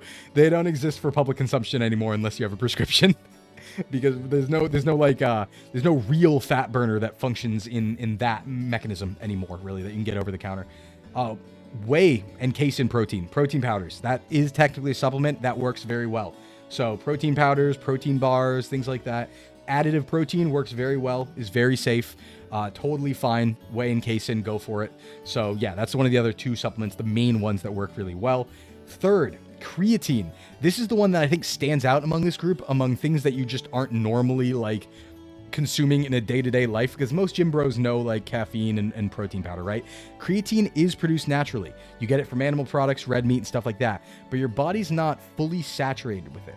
Thoughts on collagen? I wouldn't bother for protein purposes. Or I should specify, I wouldn't bother with collagen protein. I have not looked into like effects in terms of like hair and skin and nails. Like I've heard about that, but I haven't studied the more beauty aspect of that. I've only studied in terms of collagen proteins. Don't bother spending extra money on it. That I can tell you confidently. Creatine is produced naturally in your body, and you get it through like meats and things like that, right? You are not fully saturated with it through natural consumption, though, unless you're some sort of freak beast who's eating exclusively meat or something. But what creatine does is just make you a better person. I'm going to talk half as a joke here, but it's funny because it's kind of true. What creatine does is it increases intracellular water, and it increases like the water in your muscles. It's like basically in your muscles, right? It helps produce a little more power. It helps energy production. It helps recovery. And it also helps you look a little bit bigger, too. So because it increases the water inside of a cell, the muscle cell specifically, your muscles actually look bigger while you're taking creatine too. So it makes you look more jacked. You will gain some water weight. The only downside is you gain a little bit of water weight, but it like makes you a little bit stronger force production wise. You recover faster and you look bigger. Also, there are mental benefits. It's been shown there's like a whole host of mental benefits. It's actually really messed up because there's just these like cascading effect of creatine where it does like a bunch of other stuff too, where like, I guess it was good for protective memory in senior citizens for their brain. It was good for bone density. Like it's good for just a ton of stuff. And generally what people will do to supplement creatine is they'll take about 5 grams a day. And that's like to take it daily type thing. And you take it daily for a long period of time. Like really you study, creatine has been studied on long term, but when you take creatine, it's something you kind of just stay on. There's no downside to getting off of it. You'll just, lose some of that more full look and you'll lose the benefits of it. But I've been on creatine for, I think like 5 years. And most people take it long term. Most people take it for like decades, their lifetime, lifters and stuff like that. So Soul says a lot of people think they can take creatine, get big, and stop taking it, wonder why they get small again because they don't get it. Exactly. Collagen is one of the proteins related to your tendons, injecting your muscles to their bones. Whey casein should address that. That's exactly why I said that. You don't have to bother with collagen because you're already getting complete proteins in many cases. So all the amino acids and stuff are taken care of. The reason I don't recommend it is because it generally will cost more money than just, buying eggs. So it's unnecessary. It's unnecessary efficiency wise. Yeah. You should get a hat for your model, like a fishing hat, but for lifting. I should. I wish I was lifting thing. Personally, knows interesting thing. Recovery becomes shorter even with the same general protein intake. With collagen, you're saying? That could be a placebo effect. I haven't seen any study to corroborate that with collagen in particular, or meta-analysis. That could be placebo effect is the only thing I would say. But as always, if it works for you, go for it. If you find something works for you, even if it's a placebo or something, that it's still going to help, go for it. Go for it. Needs to behave better with turmeric and chondroitin. Yeah, and I would like turmeric, good. I think we're going to get into that with the second tier of supplements I'm actually about to talk about.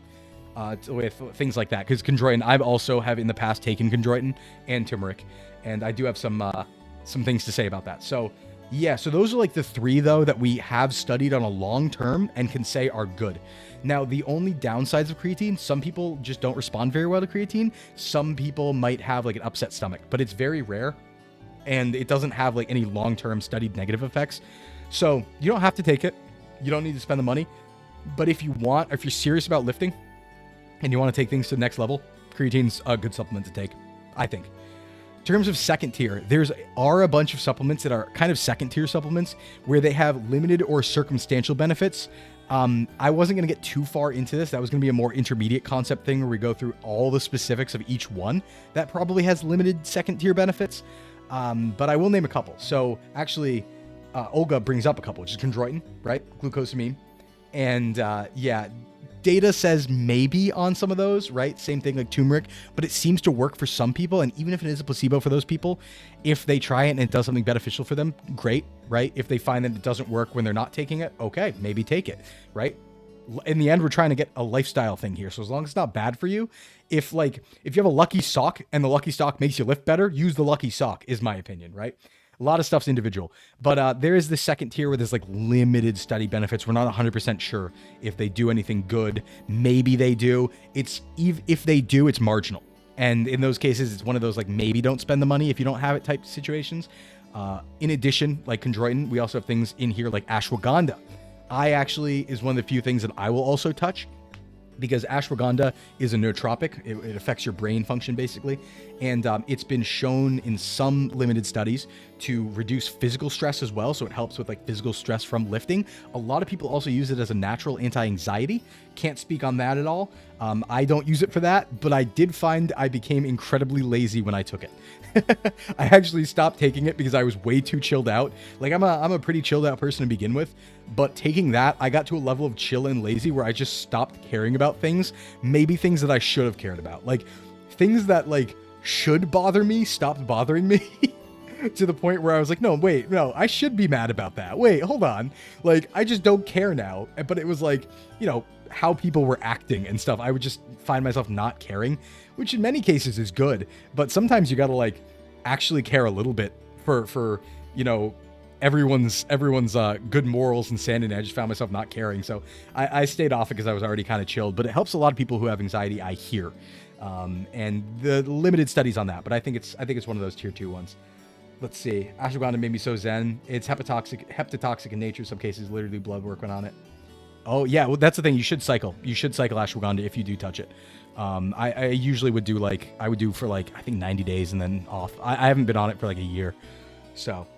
But it is one of those ones that may have limited benefits. But again, before taking anything, you should get health checkups.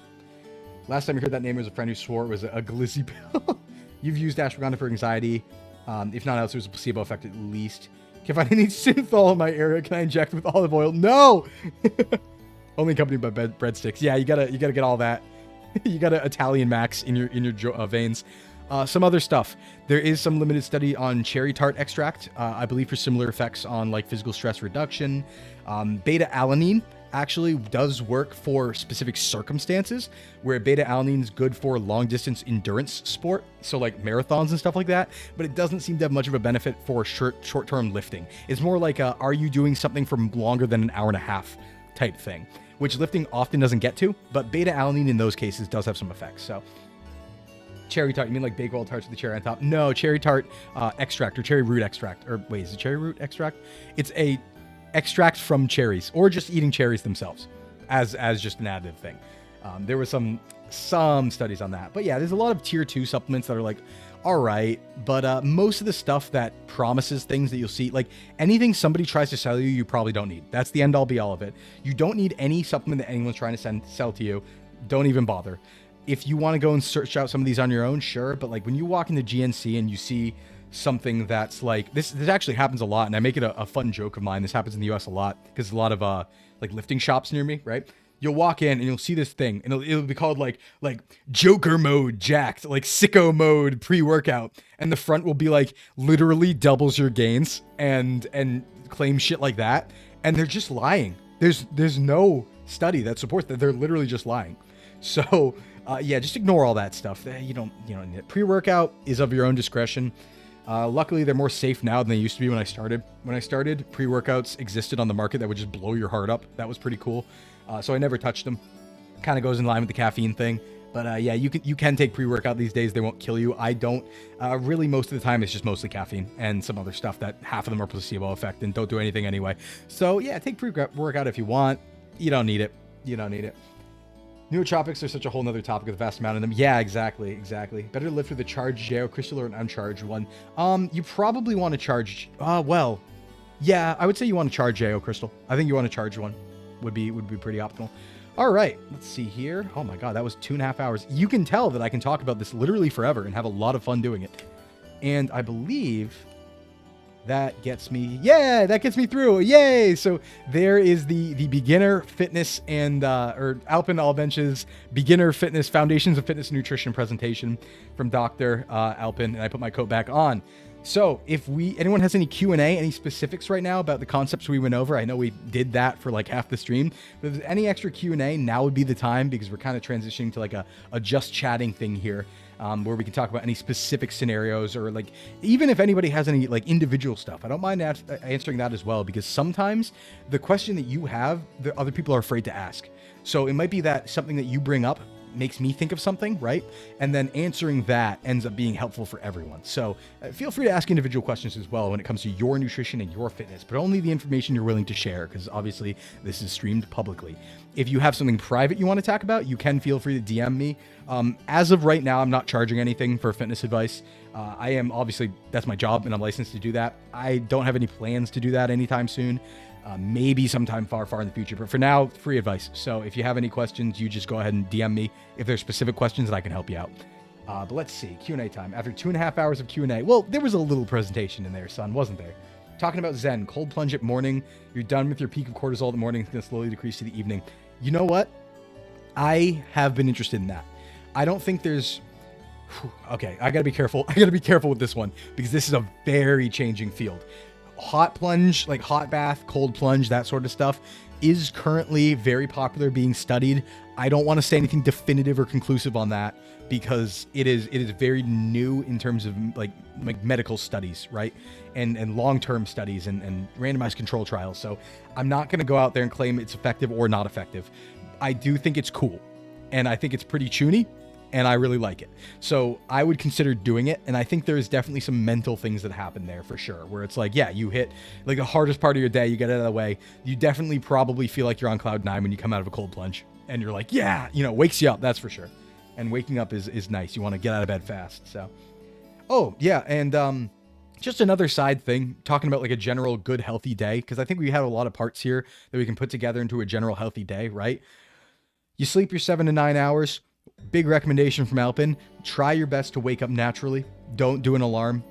Try and go to bed early enough that you wake up with the sunlight, or the sunlight coming into your room or something like that. Just try not to wake up to an alarm.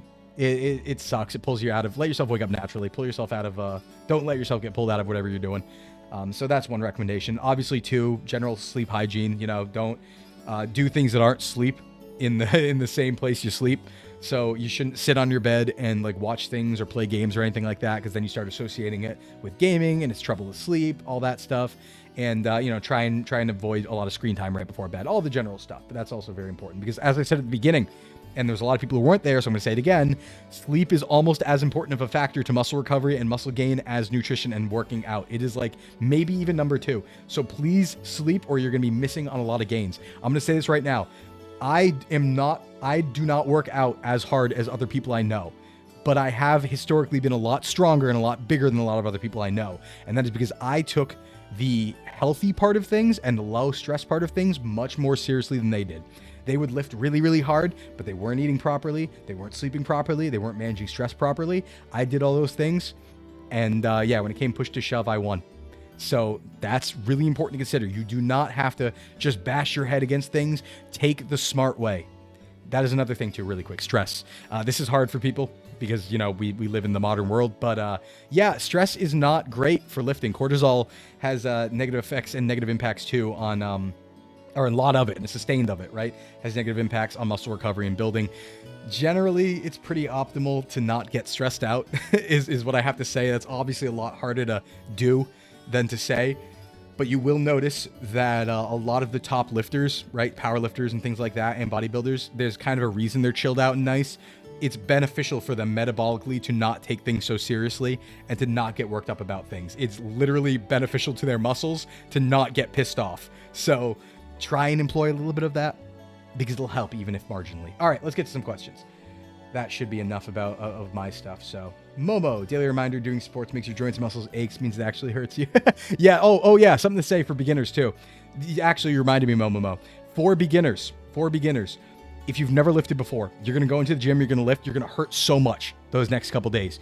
You're going to hurt maybe even for a week. I want you to know, and hear me right now, that does not last forever.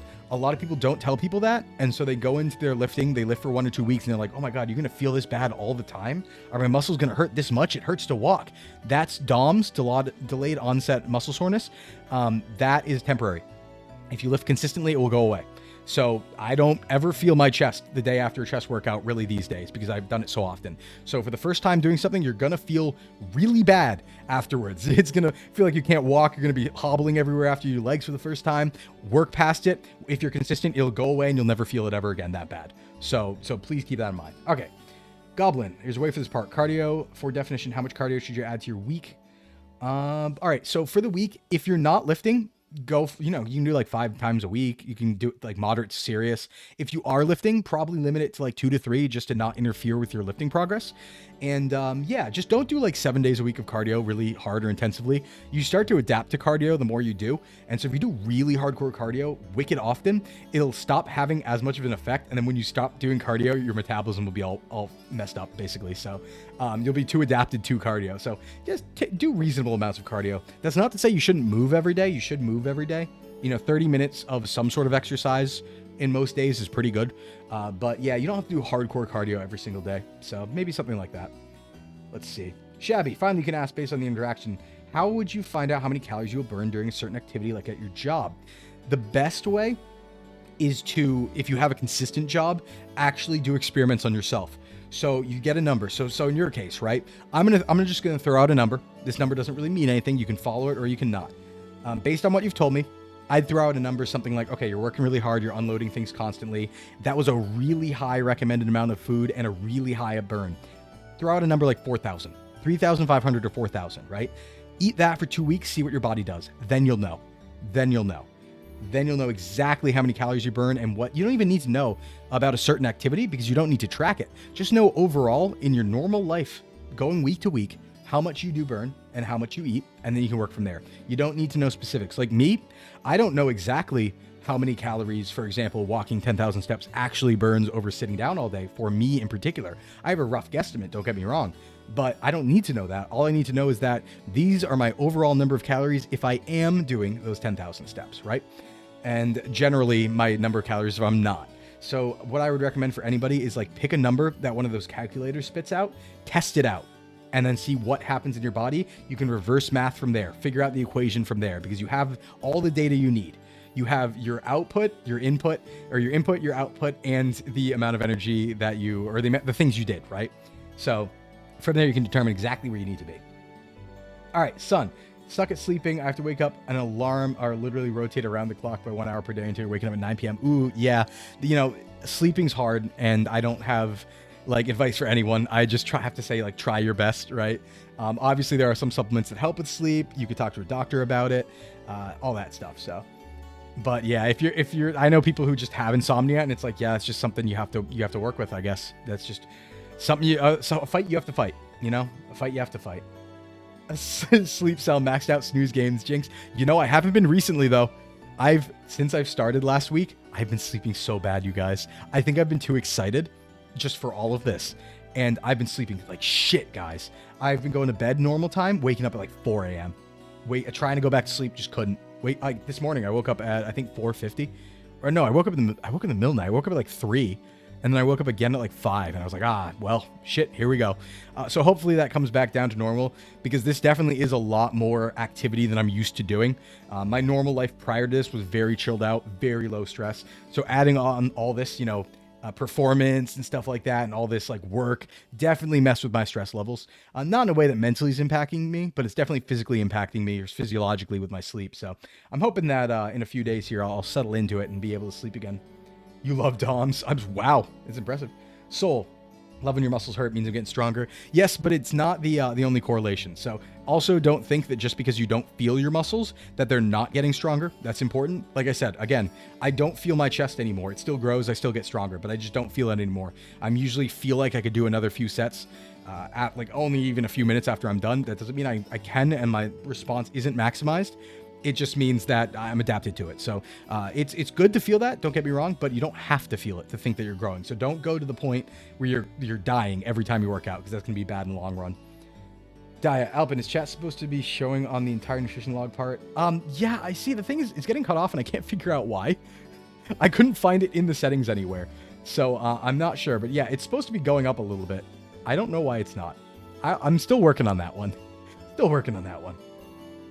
The pain is weakness leaving the body. Yeah, that's one of the old jokes. That's one of the old hardcore bro lifter, like, yeah, you just gotta, you know, you gotta settle in, you gotta do a million things, all that stuff, right? So I will say too, yeah, as another thought, right? There's a lot of fads out there. There's a lot of fad nutrition. There's a lot of fad lifting. The general things I talked about are general concepts across all of these. Keto works for some people. The reason why it does is because they're restricting calories, even if they don't know it. Turns out cutting out a whole food group tends to make people eat less. So, yeah, big surprise there. But, yeah, so it does come down to calories in the end. How you get there is up to you, all that stuff. What would you say to someone that doesn't exercise at all, but is technically not an unhealthy weight? Keto, do you mean like Hado 31 so kaitsui? You know, I actually never watched all of Bleach or read all of Bleach. And I'm also only a recent One Piece fan. I was, you know, I definitely did Naruto when I was younger, Dragon Ball Z, obviously, for Shonen, and a bunch of other things. But One Piece, I actually did not see a single episode of fully until 2021, and I watched the entire series in 9 months. And then I only got halfway into Bleach. But I do want to go back. Anyway, back to it. What would you say to someone? Well, I still think even if you're not an unhealthy weight, there are... I'm not going to say this is happening to you. I'm not going to say this is happening to you. This is just something that I've seen before, right? There's a terminology, and it's not the most scientific terminology, but it's called skinny fat, which is somebody who doesn't exercise at all, and they're at a normal weight or a normal appearance, right? But they have a lot of fat on them, visceral fat, like around their organs and stuff like that, that is unhealthy. It just, they don't never think about it because they don't, it doesn't appear, right? It doesn't show off. They don't have like a pot belly or anything like that, or at least a significant one. I would recommend everyone to exercise. Even if you're a healthy weight, you should exercise. You should move around. It's just healthy. It's just better in the long run. You should also eat well, just better in the long run.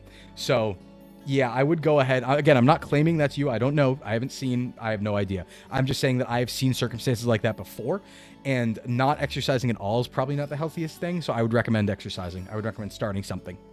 But we have a good framework here. So you could start like, 2 days per week, or walking around more, just something, you don't have to go nuts. And please don't take this presentation as like, I'm going to turn my entire life around today and start waking up at 5 a.m. to go for runs type deal. I don't want to say you're going to fail. And I don't mean that in a negative way. I mean that in a don't do that to yourself sort of way. You do not need to do that to yourself sort of way. Trying to change 20 things about your life at once and trying to make an entire life of new habits in a split-second decision does not happen for most people. Maybe only 5% of people are going to be able to pull that off. The vast majority of people are going to flounder, and they're going to stumble, and they're going to completely never do it again. Start easy. Ease into things. That's my recommendation. Hey Pop, you've been getting a bigger pump from longer grip hold drop sets than fixed rep standing dumbbell grip curls. Is there maybe a form issue, or I'm just sucker for what some might say junk volume? Let's see. Let me think about that. Bigger pump for longer grip. Hold drop sets, then fixed rep standing dumbbell grip curls. Well, okay, so hold on. You're getting a bigger pump from drop sets than fixed, is what you're saying, right? At the end of the day there? Because if you're getting the bigger pump, so I would absolutely stay with the drop set, I think. But I would maybe only drop set at the last set.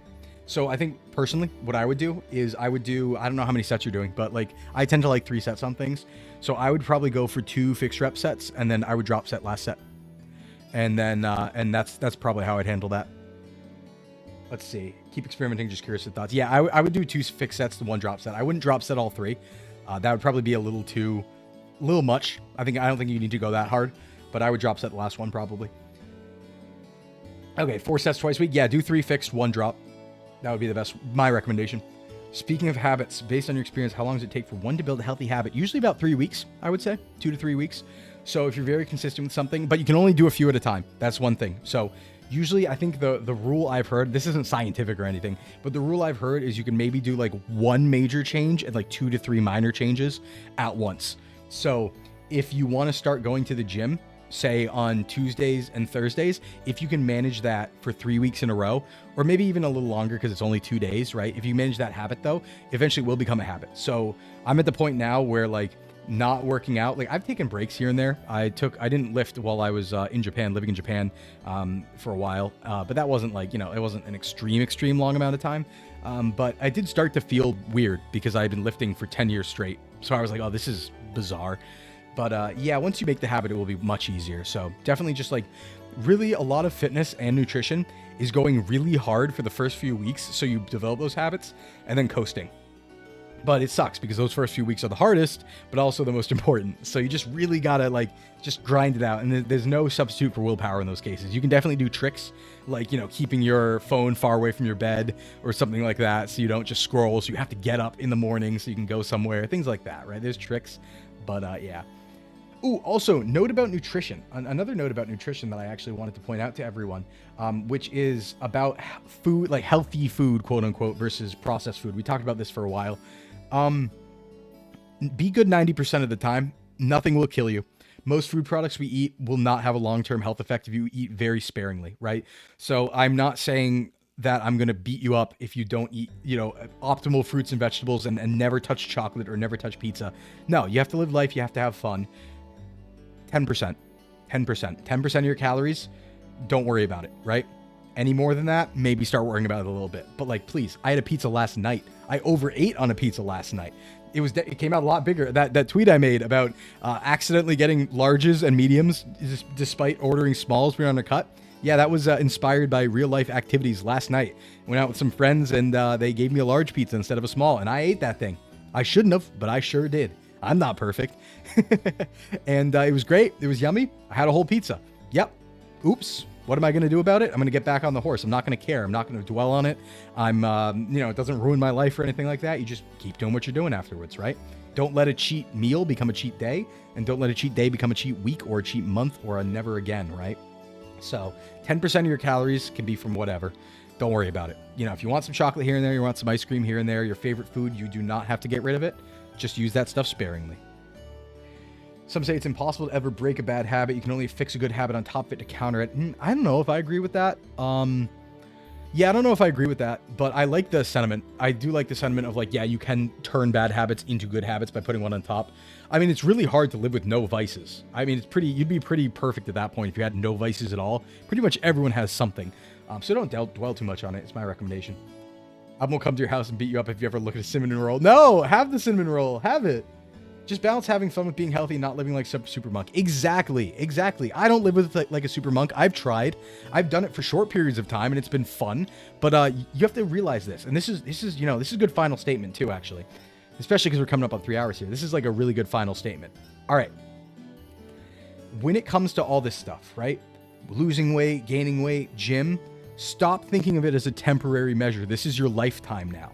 When you start something like this, it has to be for a lifetime. We're talking about a lifetime of health, a lifetime of nutrition, and a lifetime of fitness. Don't do anything that you can't sustain and that isn't consistent. That's one of the reasons why I tend to stay away from these fad diets and fad exercises and stuff like that. Hey, thanks for the gym enter, buddy. How you doing? You want to do something that's sustainable in the long term, right? Something that you can do when you're 50.